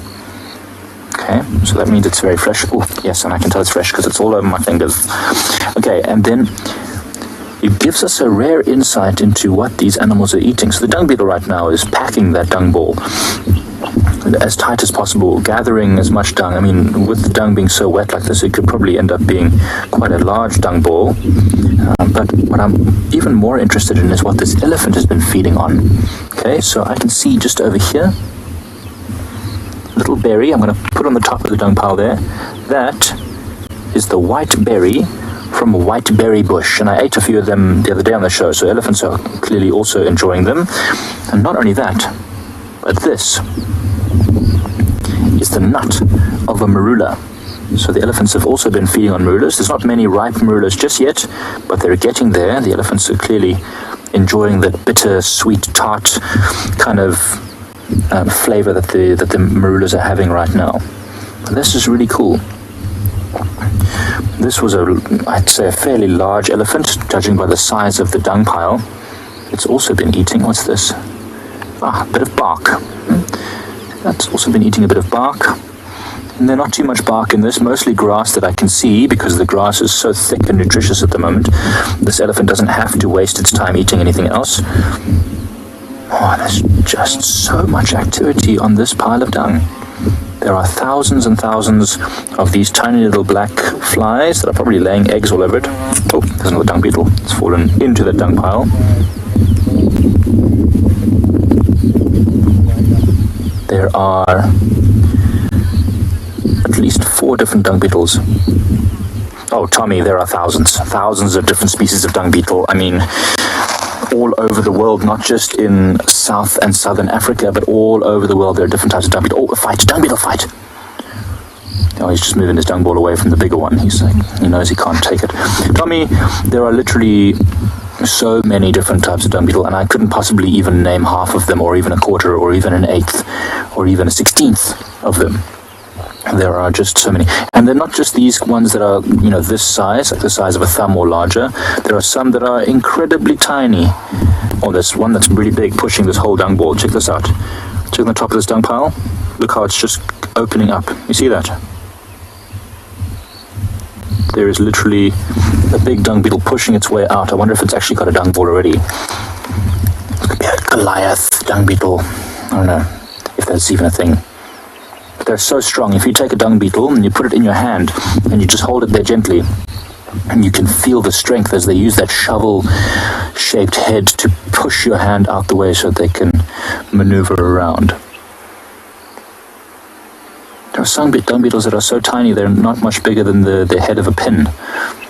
So there's really just... Oh, we're about to see which dung beetle is creating this havoc in the middle here as it pushes. Look, look, look, look, look. Here it comes, here it comes, here it comes. Keep pushing, keep pushing, keep pushing.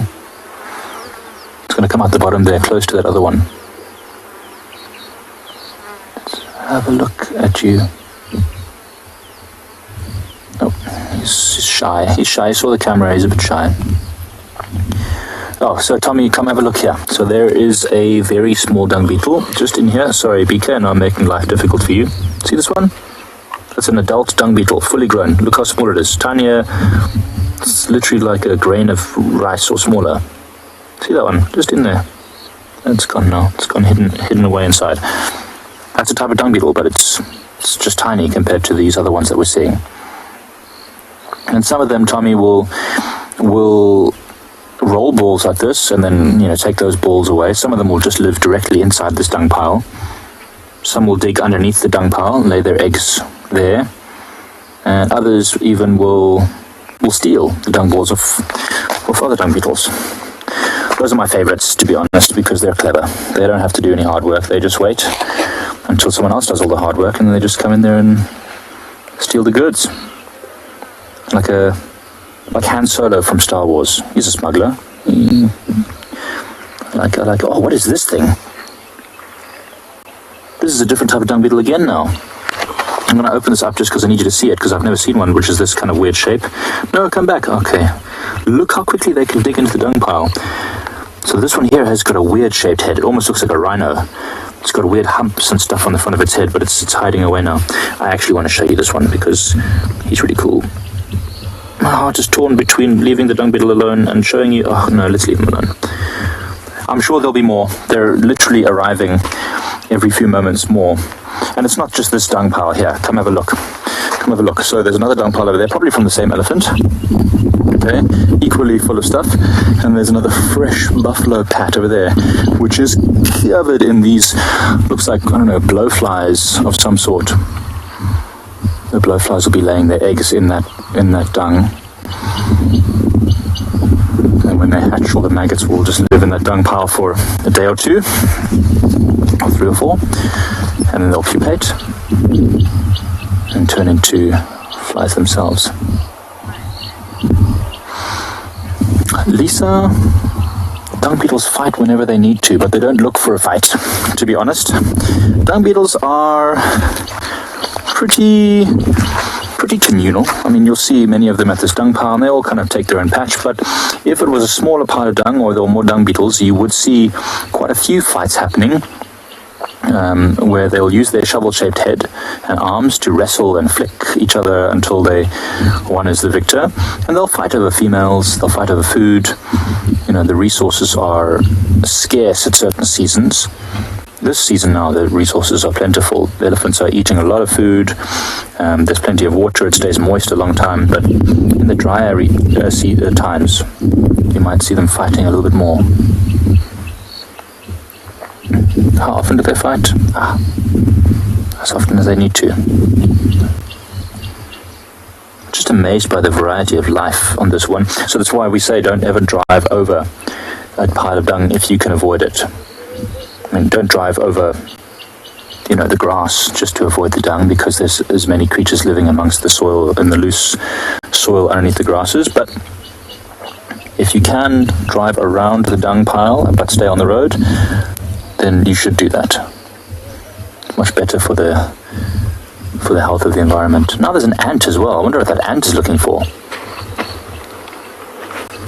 Probably just looking to feed on some of the juices that are in this elephant dung.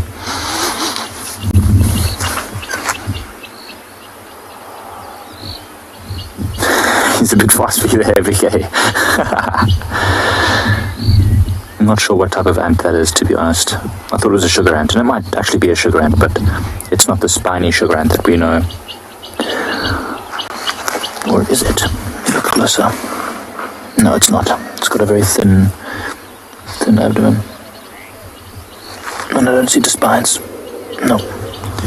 It's not very good though, as an ant goes. He keeps falling over. Okay, let's take a little walk there. Let's take a little walk. Let's see if we're still on the right track with these buffaloes. I want to see this baby though as well. Just want to see if the tracks are... Yeah, they look like they're going that way. Most of the tracks seem to be heading more or less in that direction. So we're gonna keep moving, seeing what else we can find. Keep fingers crossed for us that we find these baby buffalo.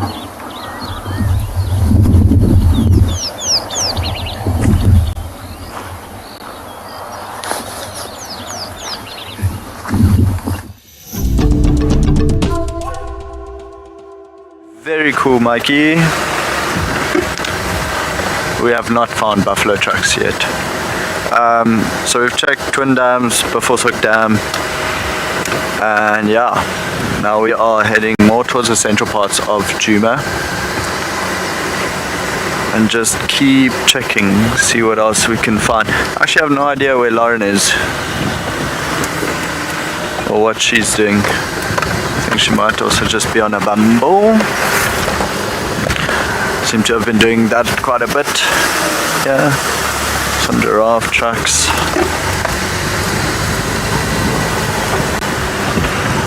Turning out to be a gorgeous day. There's even an impala sleeping right in the road. I think still a little bit cool for them. There's just one male. Nice set of horns.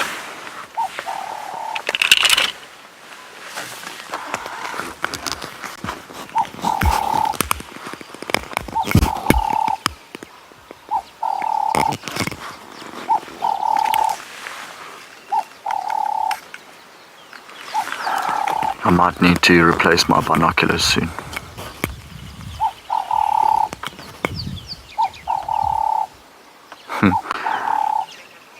Quite cool how the red-billed oxpecker is right in the middle of the horns, giving him a bit of a hairdo.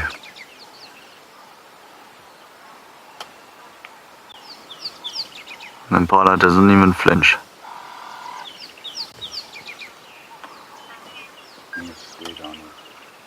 Quite vulnerable being by himself like this. Oh, I didn't like that.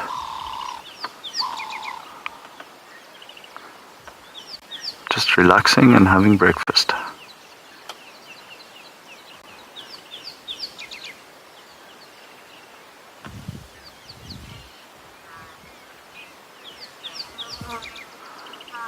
And see the jaw go side to side, chomping down.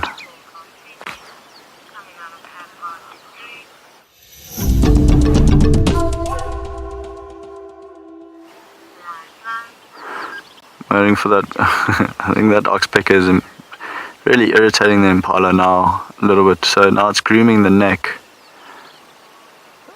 So it's like they comb through the hair, just trying to find any external parasites. I think the tick load should be quite high now after the quite heavy rains. Of course, impalas also just walk through the bush, so ticks will right into the ear.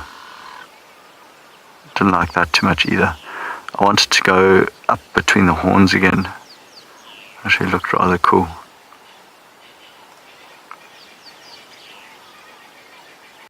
I don't know how ticklish that must be.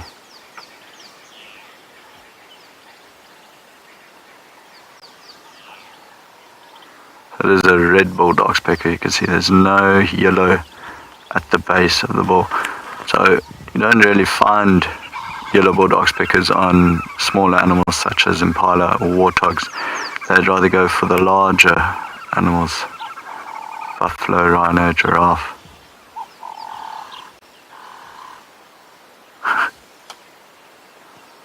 Like this oxpecker just does not care. Into the eye, probably sitting. I mean, the impala is half blind now basically because of that bird. But it's cool to watch him at work. how they use their bill and just comb through the hair.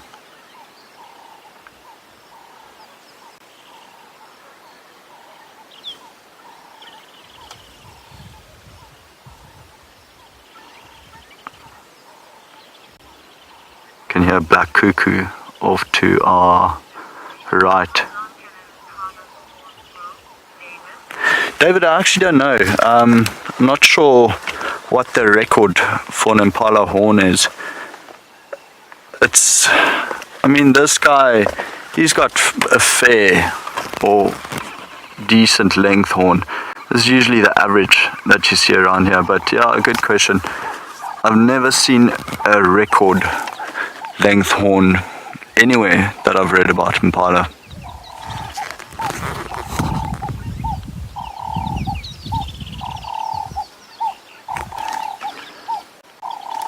I think what they often do is measure how wide they go. So I'm sorry to say it, boy, but you are quite average length and width. I actually stopped chewing, and there we go, regurgitated and chewing the cud again. So the ox picker just hopped off and went next to it, actually having a drink from a little puddle in the water, and I'm fairly certain it will go back to the impala and start feeding again. Luckily for the red-billed oxpeckers, I don't think they really need to fly too far to find some herd of impala or nyala or kudu to start feeding. There we go, it's hopping back. Breakfast time. Basically having a stare down with the impala. Got my binoculars on, elbows rested on the steering wheel, just staying.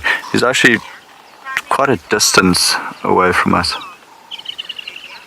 Virginia's saying, what a stunning impala, it is so calm, and you're right.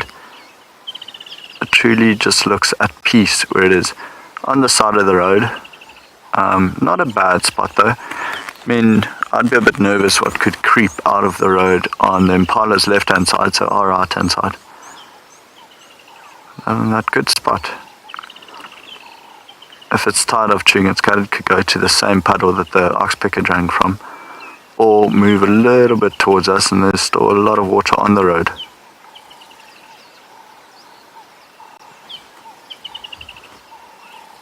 So because it's not so hot, there's actually quite a big cloud cover over us. But you often find animals lying down just a little while longer in weather situations like these.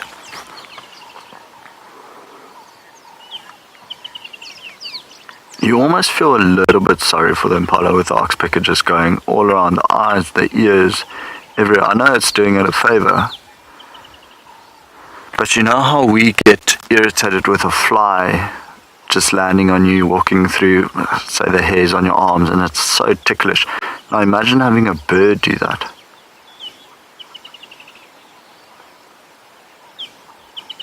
Put its claws in your eyes. Doing a good job though. It's going to have a very clean crown. So it stopped chewing again, swallowed its food, regurgitated, and now started chewing. Really getting the most out of the vegetation that it's eating.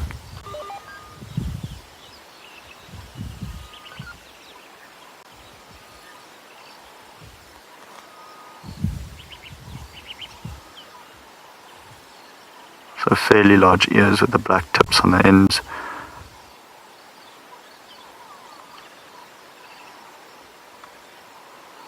And of course blocking our road. So we're going to end up turning around and finding an alternative route. Just because this impala looks so comfortable where it is, I don't want to disturb it. There's a little squirrel that just ran past it.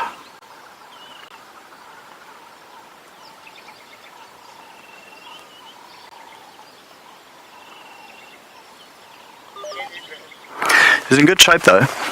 Quite a smooth coat.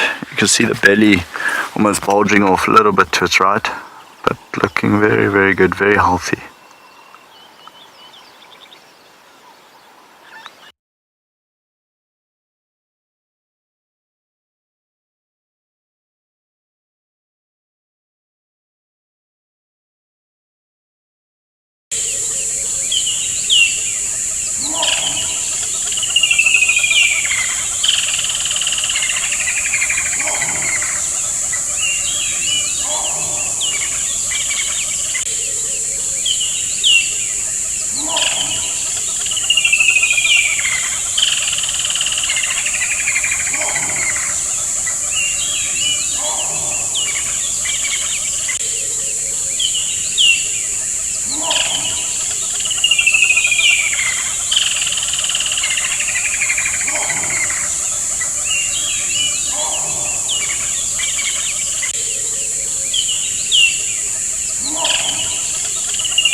Hi everyone. Sorry about that. Having some technical difficulties. A lot of gremlins today. They're recovering from the new year. I must move back a little bit more. Yep. Okay. The gremlins are recovering from the new year, and they are now over their hangovers, and they're ready to cause havoc all over again, and that's what they're doing. So what I'm going to do, we're also having problems here. We can't really move the camera. It has to stay still. So I'm going to have to do the moving and the talking and stuff. So let me get something for you. I want to show you something really cool. Hold on. You stay right there. Don't go anywhere. Don't go anywhere. Okay. Look at this beautiful flower. BK, you're going to have to do some technical magic. Okay, I'm being bitten by flies. There's all this buffalo activity is bringing these biting flies. Okay, BK, I'm going to come closer. Can I come closer? You tell me. Can I keep coming closer? Yeah? Can I keep coming closer? You tell me how close I can get. Too much? Yep, that's good. That's good. Okay, I'm going to stay right here. Do you all see this beautiful flower? Is that fine, BK? Yep. This is a blue commelina, and I know that most of you know what this is, because most of you have seen this before, because it's one of the most common flowers. Very eye-catching, very pretty. Okay, I want to show you something though. I want to show you something, because some of you might not remember this. Watch the bottom of the flower, watch the bottom of the flower. You see the little droplet?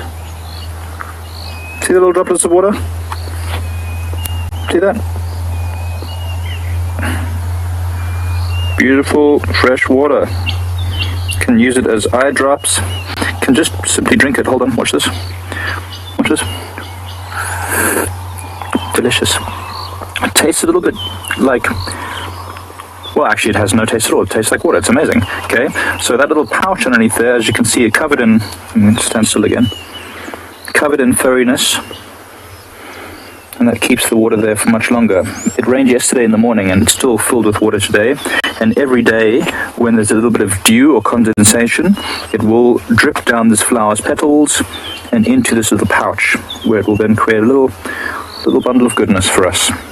Okay, blue commelina. Commelina erecta, it's the scientific name.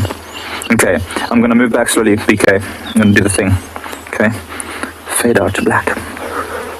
No, I'm joking. I'm just being very silly right now. But I'm going to bring you more things. You stay right there. Don't go anywhere. I'm going to bring you more things, okay? What other cool stuff can I show you? Okay, I've shown you grasses. You don't need to see more grasses. Oh, look on the road. Look on the road. Look on the road. I know you can't really show that, but there's a... Thank you, Lady M. I'm glad you liked it. But on the road, there's a bird eating some sort of insect. I don't know if you're able to see that, BK. You can maybe just like maneuver it a little bit. Is it possible? Just because I don't know what bird this is. It looks like a pipit of some sort. It's got like a light eyebrow, slightly buffy flanks. It's got a beetle of some sort, and it's... Oh, that's so cool. This is a classic LBJ. Can you see it there, BK? Classic LBJ. Right now the camera is rested on the vehicle because we can't move it. Any movement, it's like we're was it Keanu Reeves? Was he in the movie Speed, where if he goes over a certain speed? It was, right? Yeah. So we kind of like have to stay in this little golden sweet spot. So look at that bird there. Okay, it's bobbing its tail slightly. That's what we call the gis of the bird. It's busy trying to kill whatever that little thing is by rubbing it on the ground and bashing it a bit.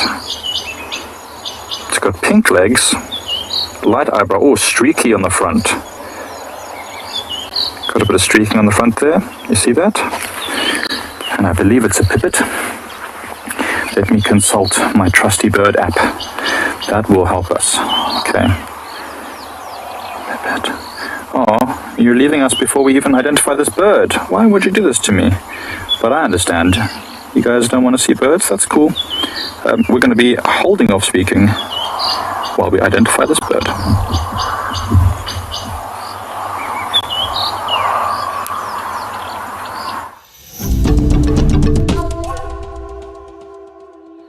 We're just sitting admiring the scenery. It's getting very hot already. It normally happens around this time in the morning, which is a good thing for insects, but maybe not for mammalian predators. But the bird sounds are wonderful, so we are just going to sit here for a moment or two and just listen to the sounds of the bush.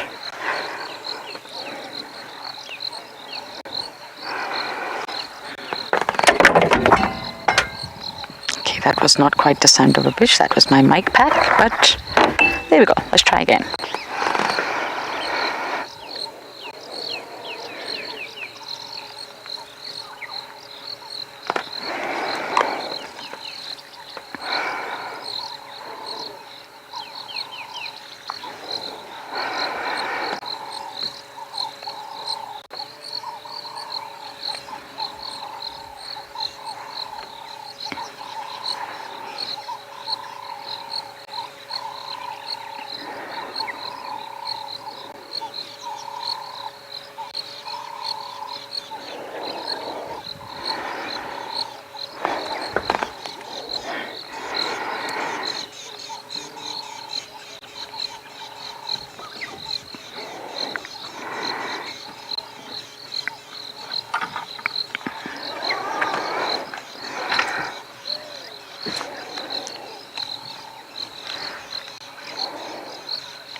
Isn't it just so peaceful? I could literally just close my eyes and have a little nap right now.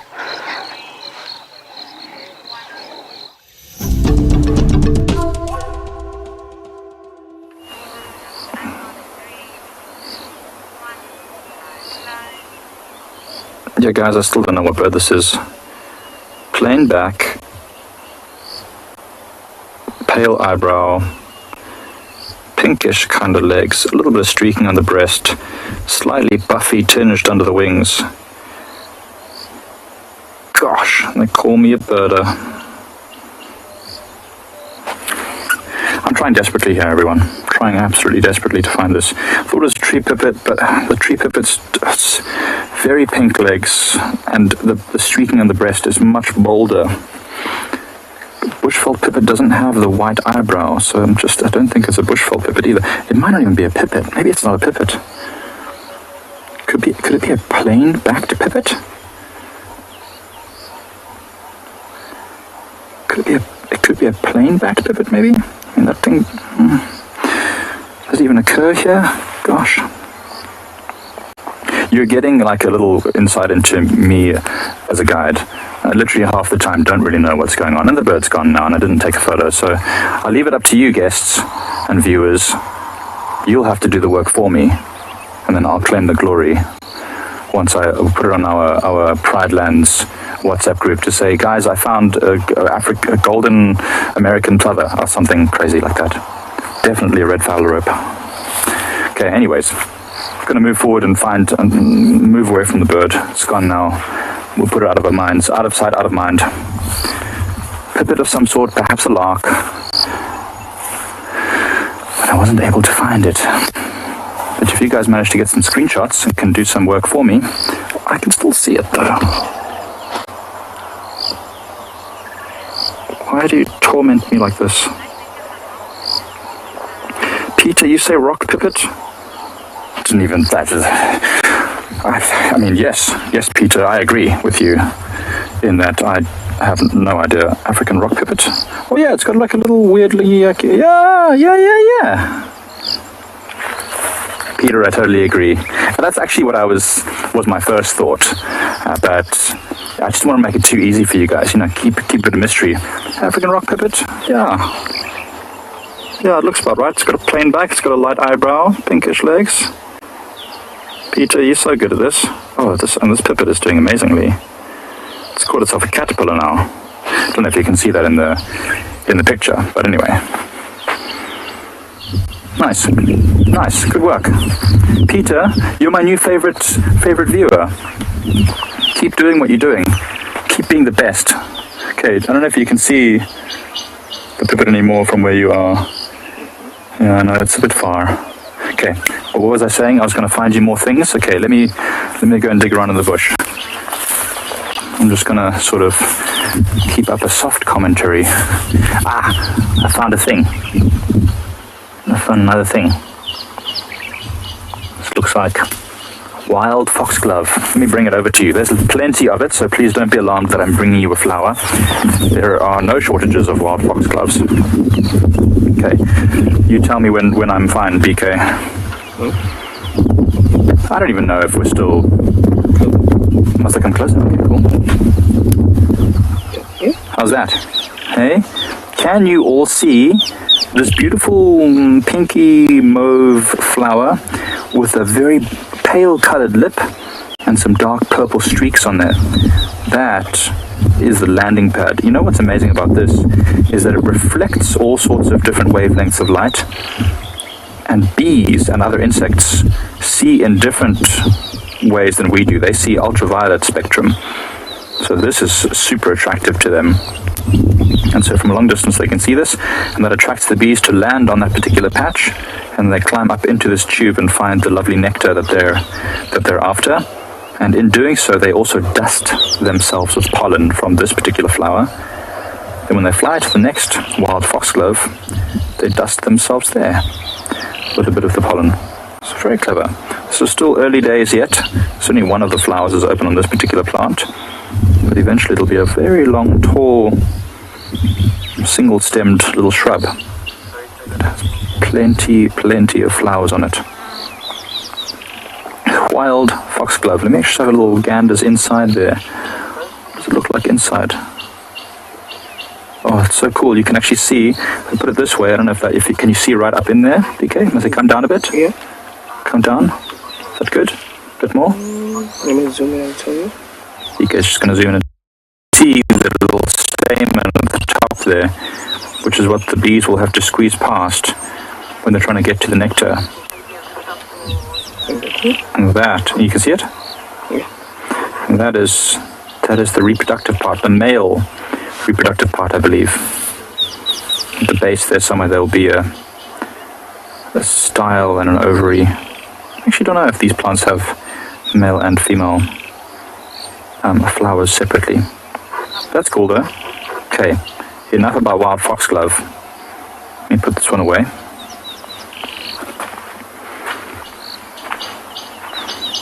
As I told you a million times before, I absolutely love all the different colors and shapes and sizes and textures of everything out in the bush. It just makes my heart happy. You know who else makes my heart happy? Is Rowan. So I'm going to send you over to him.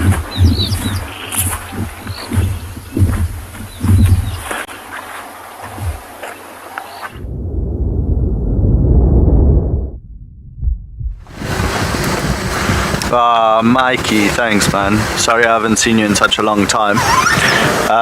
Talking about flowers, I used to have this guest at Ngala that came nearly every year. Her name was Janet, and she absolutely loved wildflowers. So every time before she arrived, I used to go out and just pick a whole bunch of wildflowers, get a little vase from Tented Camp, and I'd always leave it in a room for her. Divine, very, very cute guest.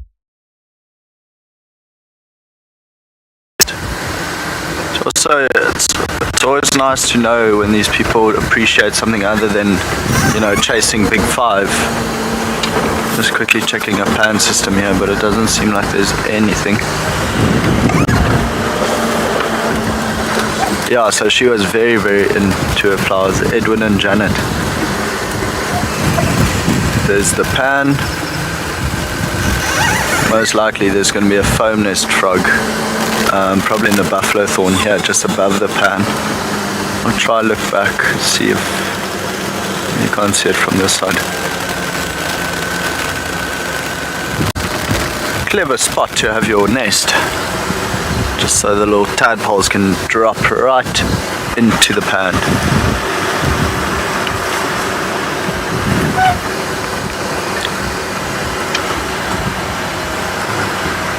Nice and quiet morning on Juma. And this weather keeps shifting, well, the clouds keep shifting, so then we're baking in the sunlight and then it's nice and cool, and then we're baking again and then it's nice and cool.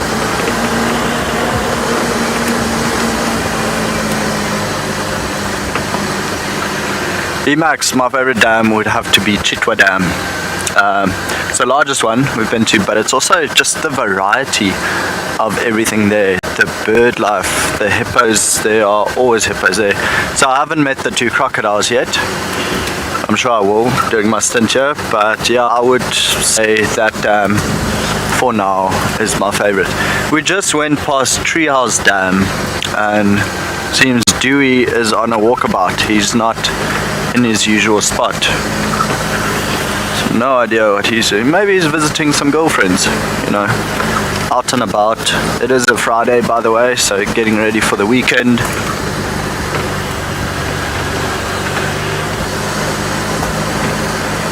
Yeah, we'll see this afternoon again what we get up to. Might swing past Chitwa, chat to Lauren, see what she feels like doing, and then we'll just make a plan like that.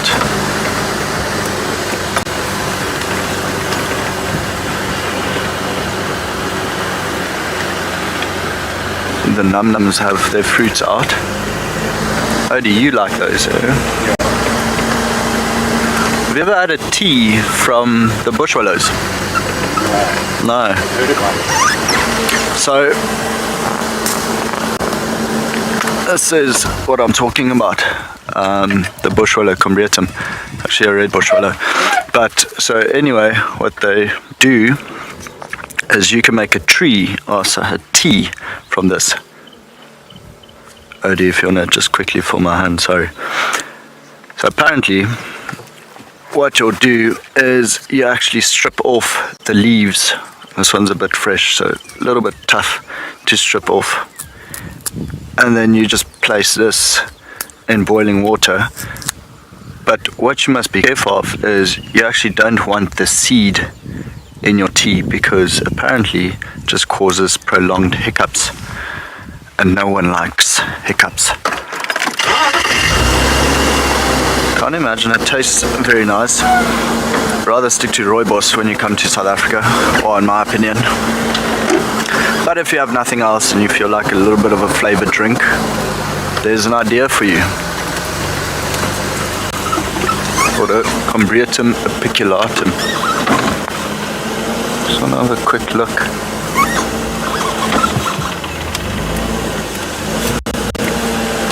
Did you see the spider? Yeah. Actually just it's egg sac and the spider around it.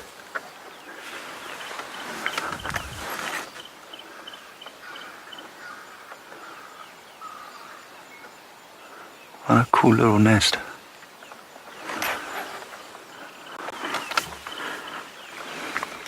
There's life everywhere out here, so that's why, you know, we mentioned driving around elephant dung and this or that, but you should always constantly be on the lookout for even small things like this. So on the back of the vehicle we've got quite a large like aerial mast, and you know, we don't want to push that into this tree either, because now what you end up doing is you'll destroy this little spider's nest. And earlier on, we actually came across a bark spider, and so bark spiders, what they do is they'll string their web over a road, you know, literally just kiting it from one side to the other side, and then down as well. And it takes so much effort and energy for the bark spider to make this web. They end up eating it again in the morning when they're done, and then make another web at night. So yeah, we just try avoid as much of these natural things as we possibly can, but we don't destroy the little things.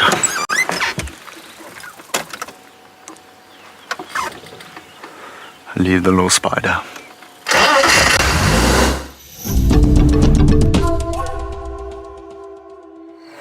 Well, that's not really true. We've broken down, so we can't go anywhere, which means we are still admiring the scenery.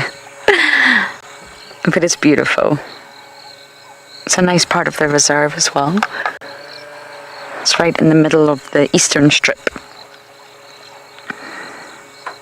The vegetation is just so lush. This is where we had some elephants yesterday. It really is perfect with the blue sky and all those clouds. So again, I'm just going to sit and listen to all the wonderful sounds.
Isn't it wonderful? No matter how long you just sit here, it never gets boring.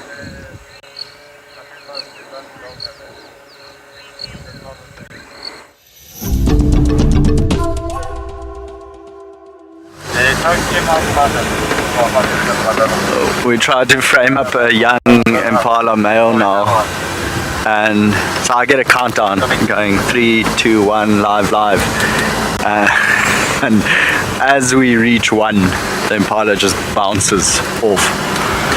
So we're moving on again. Showing they're tracking the S8 male and 2 lionesses on Buffelshoek, and they've been tracking the whole morning for the past 2 hours. Again, it's, you know, because it hasn't rained last night, so now the sun has just baked this nice big flock of quillias. The sun has just baked all the soil, and it's just too hard. I think we missed them. Can you hear the green urupus going absolutely crazy though?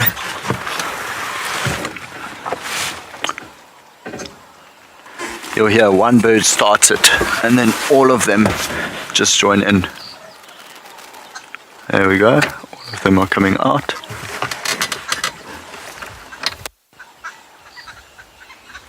Look like 10 of them, quite a large flock.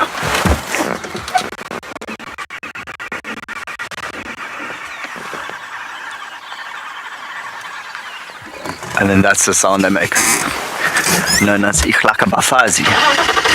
Cackling woman. Another big flock of quillias. They're quite cool though. I remember doing some bushwalks, or even just tracking a plaited lions or leopard, and then gosh, you'd walk, and you just almost hear this deep drone sound, almost like an aeroplane starting. And we always used to stop, not knowing what it is. So you stop and you listen and you wait and you wait and you wait. And the next moment you hear it again, and it's a flock of quillias. Whenever they take off together, and it just makes so much noise. It's the coolest thing to listen to. I've seen some amazing shots of them at sunrise or sunset. Just the silhouettes, and it's sometimes hundreds of birds.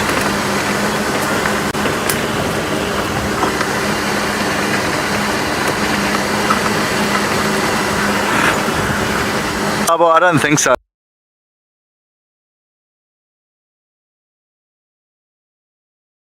poison or poisonous means that's something you ingest, so you'll have to eat. Venomous means something that is injected. So the correct snake is venomous, or some of these spiders are venomous, but your highly venomous spiders in South Africa leaves no.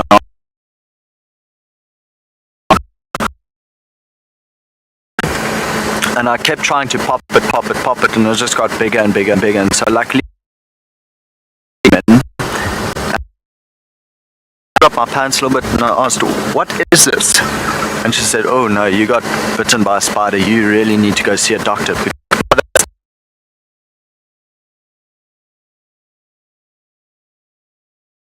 I was sore whenever I put pressure on my leg. So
Sorry about that, guys. We seem to be having a lot of signal issues this morning.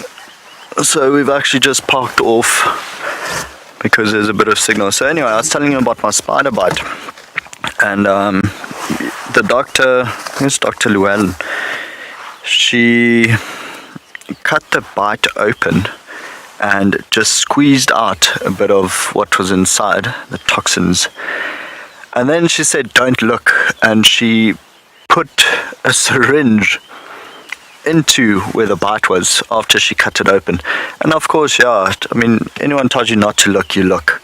And so I made the mistake of actually looking. And as she did this, I had my hands behind my behind my head, underneath a pillow. And so I looked down and she put it in, and it was so painful. I tore the material on the pillow. It was, yeah. So that wasn't fun. Anyway, now you know that whenever I have anything that really resembles a bite, I don't squeeze it at all. Not fun to be bitten by sac spiders. Odie's got quite a ugly bite on his leg now. Yeah, Linda, thanks so much. Of course, there's a tiny scar now, but nothing bad. I don't know what Odie's bite is going to end up on. We might have to amputate Odie and take it off. I mean, cam-ups, you don't really need to walk, so do you want to show them? You're going to see Odie's leg now for the first time. I think you guys are quite used to his thumb. Yeah, now he can't find the bite. I'd say there at the base. Focus can't go there. Yeah, focus can't get that close. But, like you see, just underneath Odie's leg is a peaceful sleep. So here's a lesson in life, Odie. Spray peaceful sleep on your legs. I got no chirp from that comment. I don't think Odie enjoyed it too much. Gallons of that stuff. Yeah, I think we've got about 3 bottles of it. And then sunscreen. Those vehicles just loaded with sunscreen. Basically water, peaceful sleep, and sunscreen everywhere. That's how we do our drives. Yeah, they're quite nasty, sac spiders. I know Dan, that's at Ingala, he is doing WildEarth from there for quite a while as well. He's got a nasty sac spider bite. Almost exactly the same place as me, also upper right leg.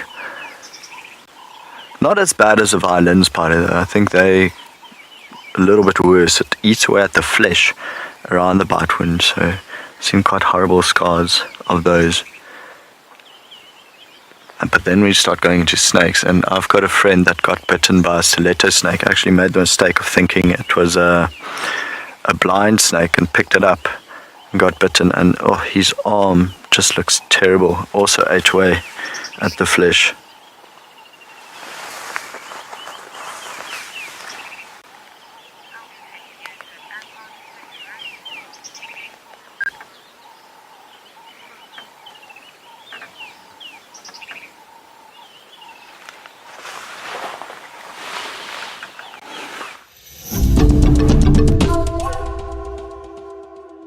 I say we didn't really quite pick the best spot in terms of shade,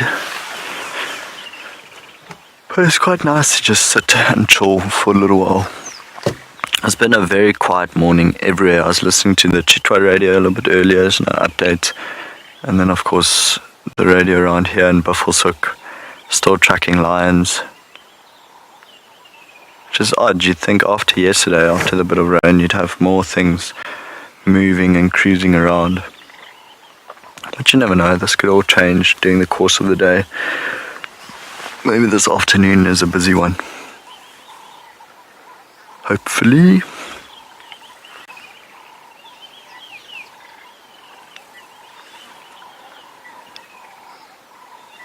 It's funny, we haven't seen one golden orbweb spider. It's quite late already. Maybe they'll arrive late Jan, Feb. Those are very pretty spiders. Very, very, very cool to look at. Huge. Absolutely humongous. Quite lucky in that regard. I don't really have a fear of snakes, bugs or spiders at all. Last night I had this massive longhorn beetle that was crawling around on my shoe. I was just peacefully watching the thing, and then he started making his way up my leg, sat on my knee and then back down. And so I actually just lifted my shoe up to a tree and he left. I went up the tree, left my leg. It's quite nice, but I must say we got absolutely chowed by mosquitoes last night. Are you sure that's not a mosquito bite on your leg that you've just been scratching too much? No, it's a spider or a tick. Spider or tick. It's not going black yet, so we're okay. Odie's not going to get tick bite fever just yet. Probably if it gets worse, we should check it out, or we just amputate. Okay. I mean, what do you use your left foot for anyway? Mostly just need hands for the camera.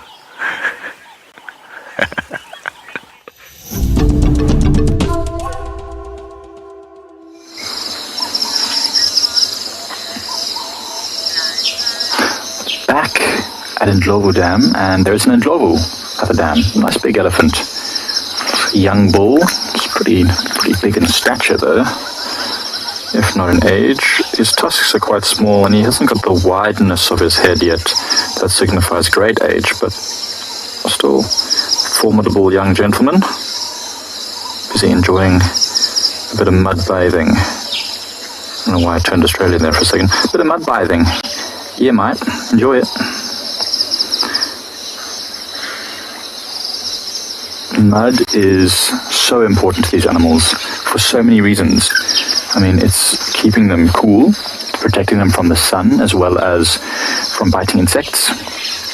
It's also filled with minerals which they otherwise don't necessarily get in their diet. So many animals will actually put mud in their mouths and lick the mud in order to get some of those essential nutrients.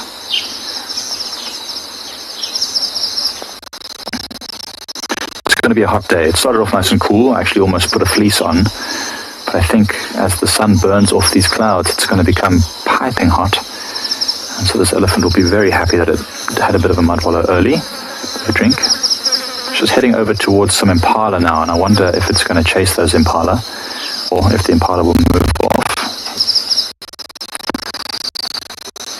It's taking its time.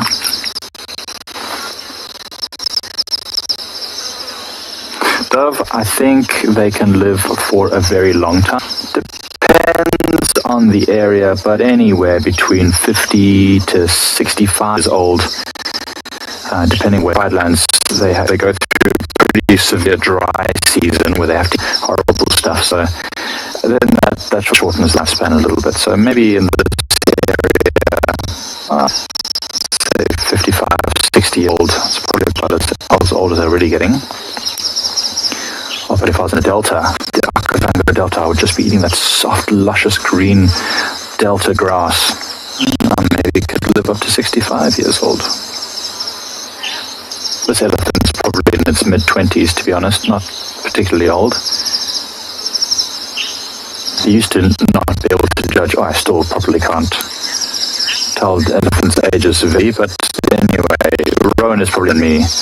Maybe Rowan, how old this elephant is.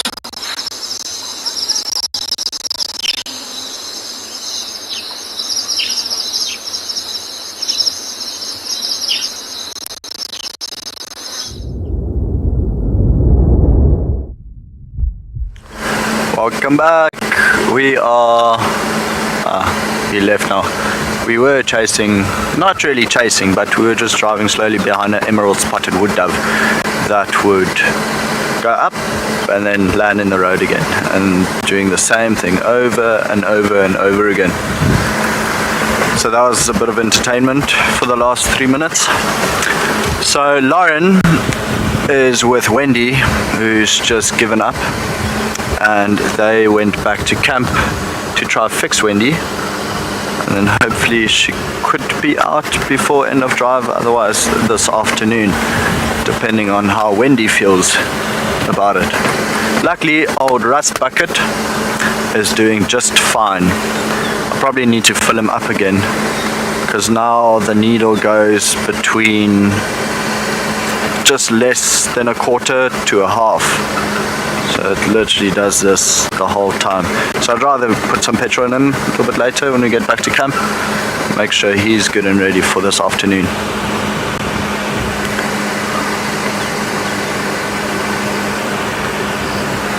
Must be sitting on a seaplan here. It's just silver cluster leaf everywhere. The silvery sheen on these leaves.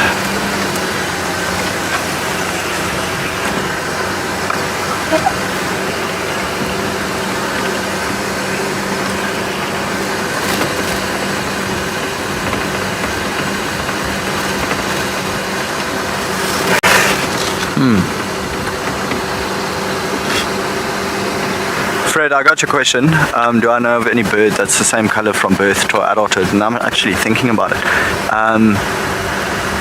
Yes, I can imagine your LBJs don't really change too much from birth to adulthood. Although no, it's the down feathers, and then they start developing the primaries and all of that and the coloration. I don't think I know of a bird that is the same color at birth to adulthood, well, at hatching. No, Fred, I can't think of one. Don't know, maybe some of the viewers would know.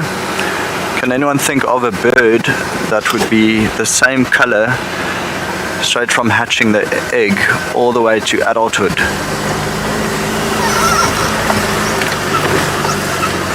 More hyena tracks going in the opposite direction.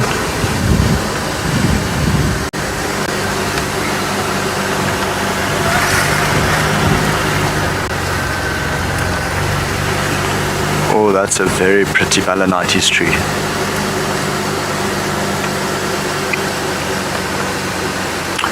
So Balanites is actually the scientific name. Balanites morgami. The English name for it would be a torchwood. And called so because the seeds contain oil, which is highly, highly, highly flammable.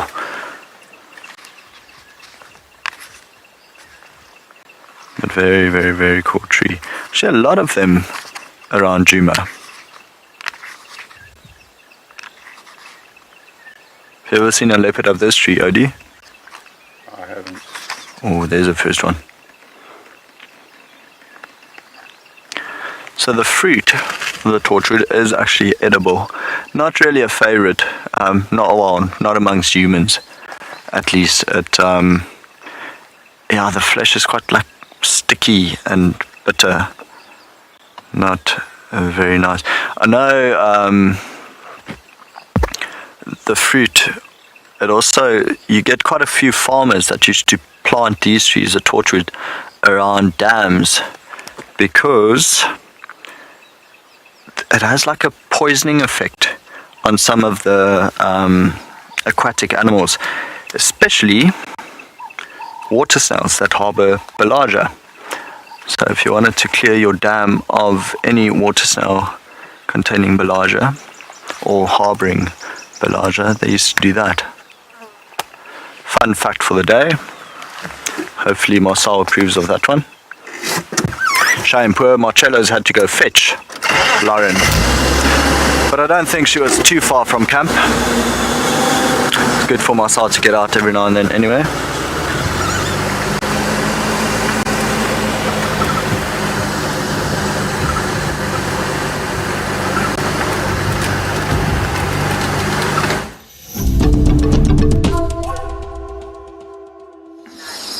Black-chested snake eagle, awesome bird. It was just doing a little bit of a hover above the dam.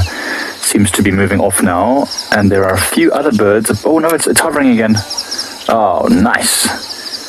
So that, what it's doing, is called an aerial perch. It's not actually hovering. What it's doing is it's flying into the gentle breeze at exactly the same speed as the wind itself, therefore allowing it to be very still so it can look down at any potential prey items. And they have many. They can eat snakes, of course, that's why they're called snake eagles, but also rodents, other small ground birds, maybe things like guinea fowl.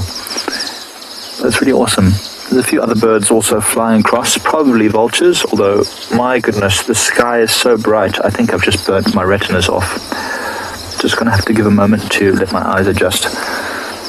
Oh, it's doing the perch again. Look at that. Oh, that is so cool. The wind is picking up, so you can see its wings are beating faster, and its back end is not hanging down as much. And always facing the same direction when it does the aerial perch, because it has to face into the wind. And look, it's even opening the alula out. Wow, that's cool. It's something that you don't get to see very often. Let me get my binoculars out and have a good look here. Come on, do it again. Come on, do it again. Yes. Yes, face into that wind. Come on, do it again. Do it again. Like, incredible eyesight as well on the black-chested snake eagle. From that height there, it could literally see a rodent in the grass or a snake. Oh, it's doing it. Oh no, I had my binoculars off. We saw a snake this morning, BK and I. Look how it opened those feathers on the wing tips and on the tops of the wings. Oh man. We saw a snake this morning. I think it was a red-lipped herald. I wonder if that's what's on the menu this morning. Well, it's moving away now. I think it's at the very limits of BK's, or the camera's rather, its distance, but that was really cool. I hope you enjoyed that. That was really awesome. We are just going to stick around here, I think, for the rest of the morning, because it's quite lovely, actually.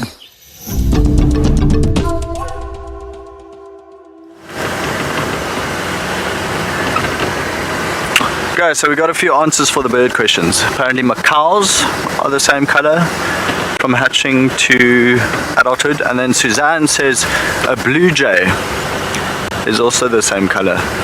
So yeah, both of those species don't really occur here where I am, of course. I think the blue jay is in the States, and I can't actually remember that I did see a blue jay when I was there.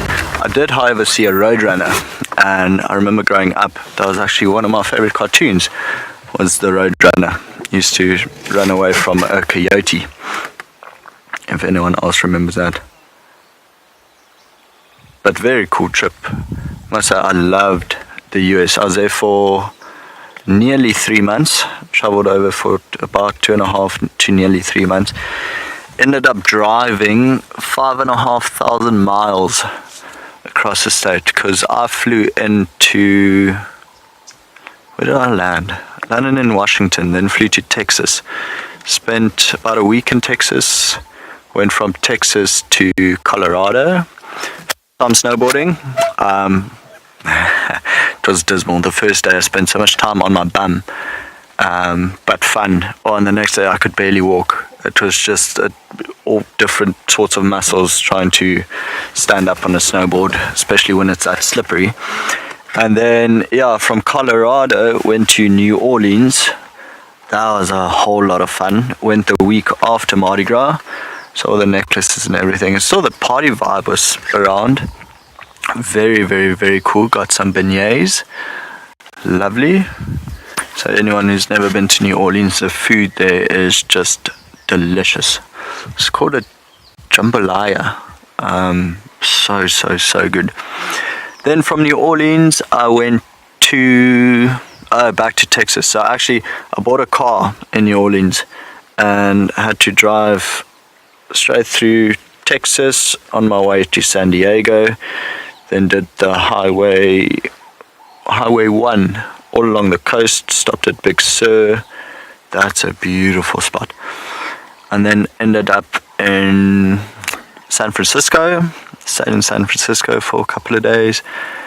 Then went a little bit further north to Napa Valley, and then turned back towards Lake Tahoe, which I think is probably one of my favorite spots in the US. Then Lake Tahoe, drove back to LA, sold the car.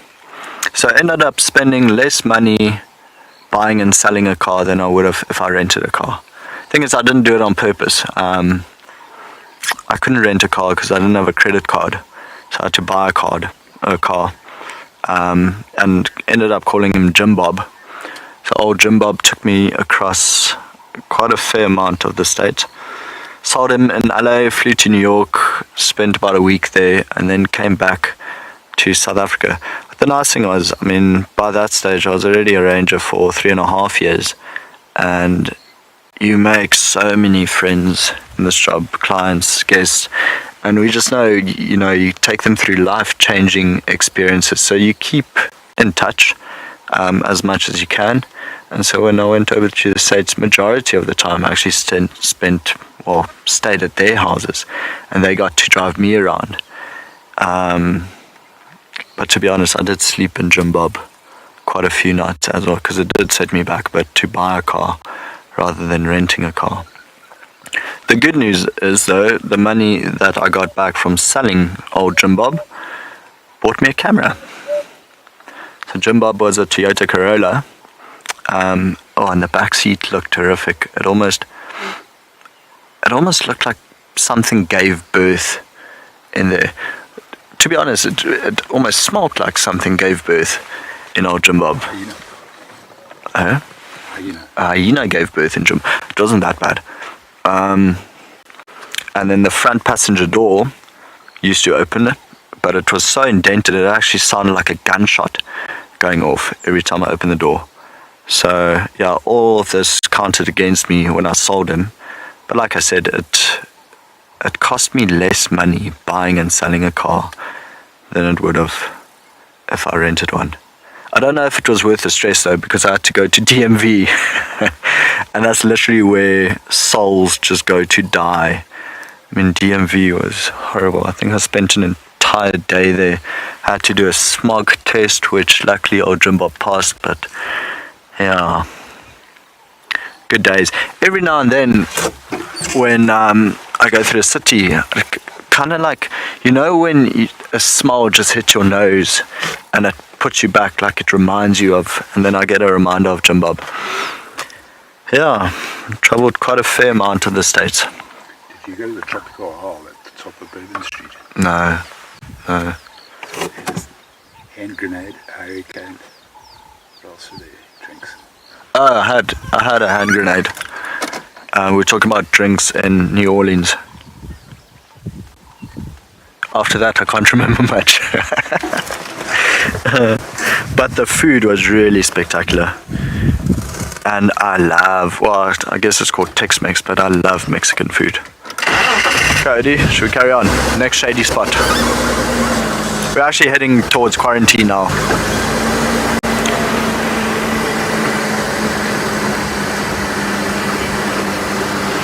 Yeah, no, I absolutely loved it. You know what? It was also, I went to Sequoia National Park, got to see the petrified desert, and what blew my mind is just how everything is run so smoothly, like the systems in the US as well as Europe.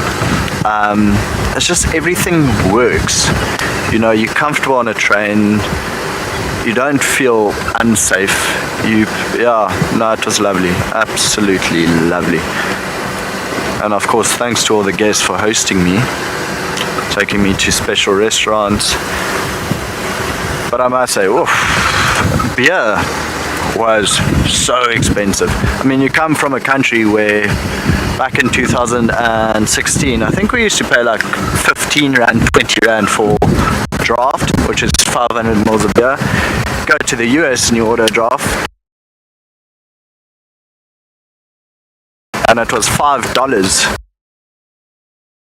or so. So you end up paying 70 rand or so for a beer,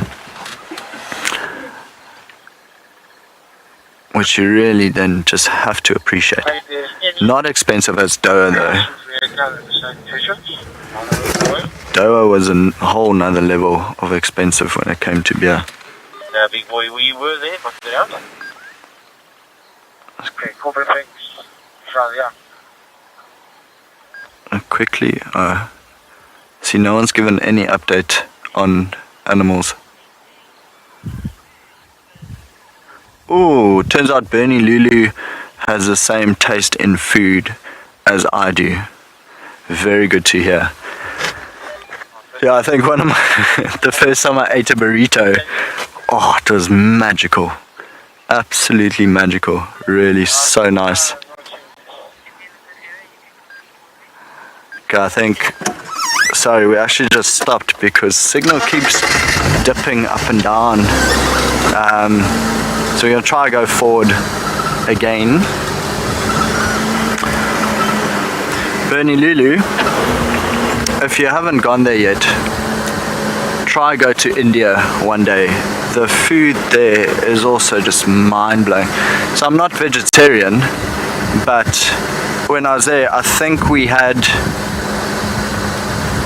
yeah, in 10 nights, so 11 days, I think we had 2 meat dishes. The rest just all vegetarian, and couldn't even tell the difference. The spices and the taste they use is just so well combined. Absolutely delicious.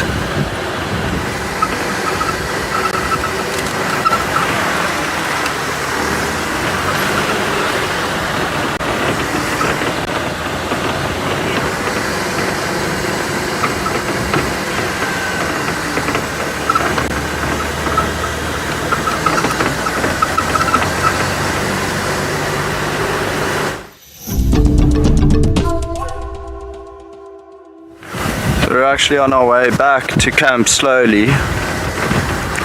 Quarantine is just on our right here. You can actually start seeing the clearance because it dips down and then back up.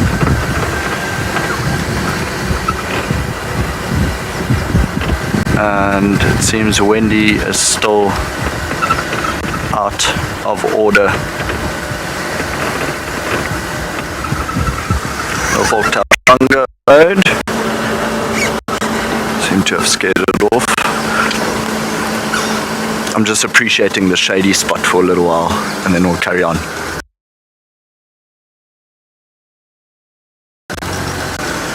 When the sun bursts through, it is really, really very hot.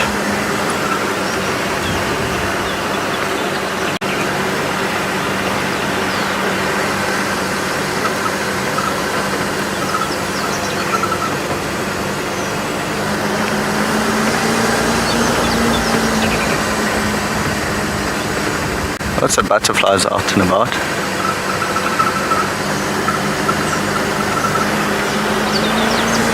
Lots of butterflies and birds, but no animals.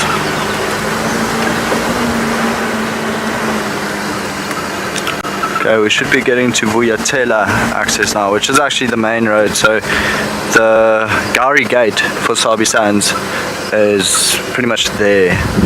And then you drive up. You take your first left, and that puts you on Vuyatela. And then Vuyatela takes you straight to Djuma. And we are staying in the research camp.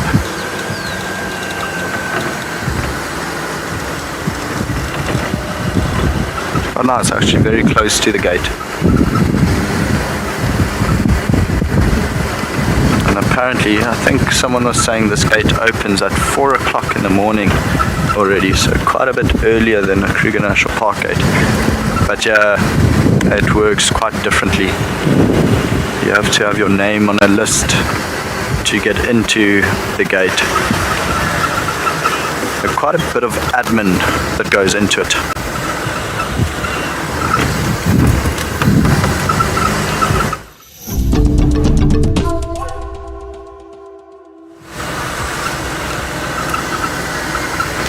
Okay, so the good news is Wendy is back at camp. So Lauren and Dolly made it safely.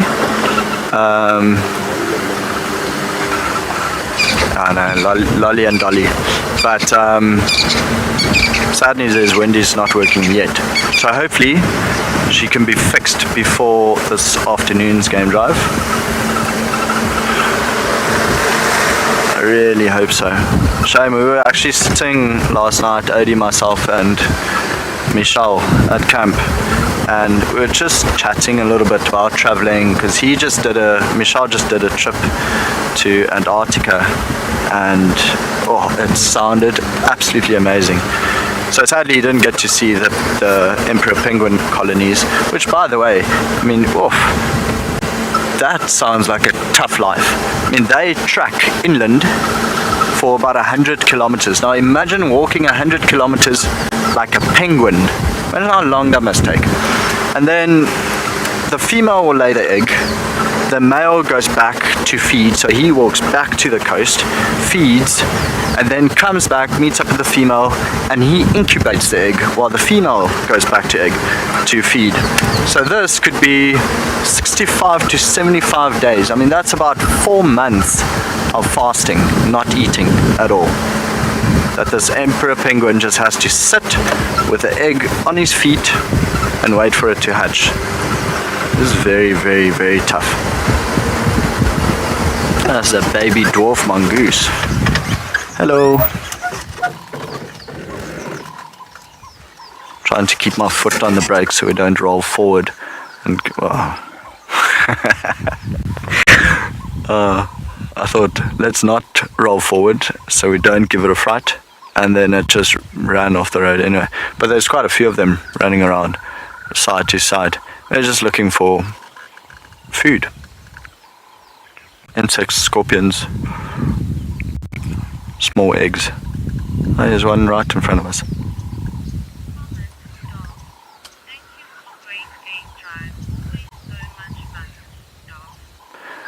Dov, thank you, man. Thanks. I'm glad you enjoyed it. Again, it was one of the quieter ones, but like always, there's something out here to see, something out here to talk about. Whether it just be stories or, you know, it's just wonderful to be driving out here. And yeah, try to see what we can. Okay, so the dwarf mongoose, oh, no, there's one more out. Yes, they keep disappearing into the grass. So if you remember from last night, we had a white-tailed mongoose, and I mean, compare the size. In a dwarf mongoose, this little thing must probably weigh about 200 grams, whereas the one last night's like 5 kilograms. And they also meerkat. They'll also stand up like that. I don't know if it's a proper verb, meerkatting, but I quite like it. I've only ever seen a leopard do it once. I'm waiting for this one to do it. It's so funny how it happens. Every time we put something on camera, it just either flies off or runs away. Oh, there it goes. It's on the road now.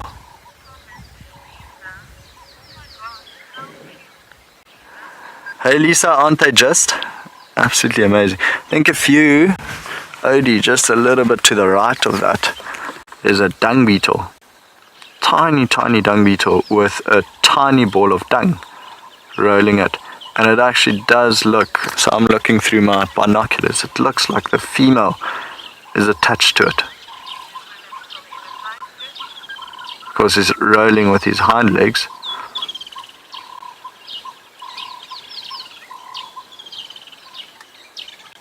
It's a struggle to see from this distance if the female's attached to it.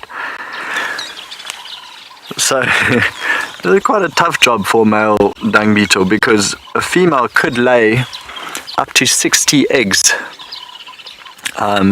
during the season. And I imagine this poor male has to roll 60 balls, go bury it, and the female will lay the egg and pat it down with some dung, almost giving it like a pear-shaped kind of, well, shape. And yeah, then he has to go again, do it again. At least now he's going downhill, so that works in his favor. I'd love to know how they decide which hole they want to go to. But always quite fascinating to watch. And how they climb on the dung, see what's on the other side. Okay, cool, we're clear to go. Let's keep heading south.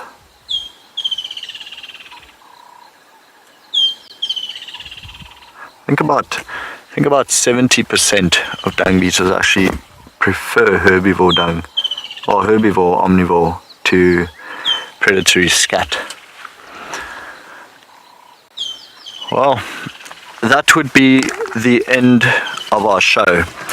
to end off with a few dwarf mongoose and a dung beetle. But we'll be back with you guys this afternoon. Hopefully Wendy's working. And yeah, I don't really have a plan for the afternoon yet. We'll just do whatever we can. See you later.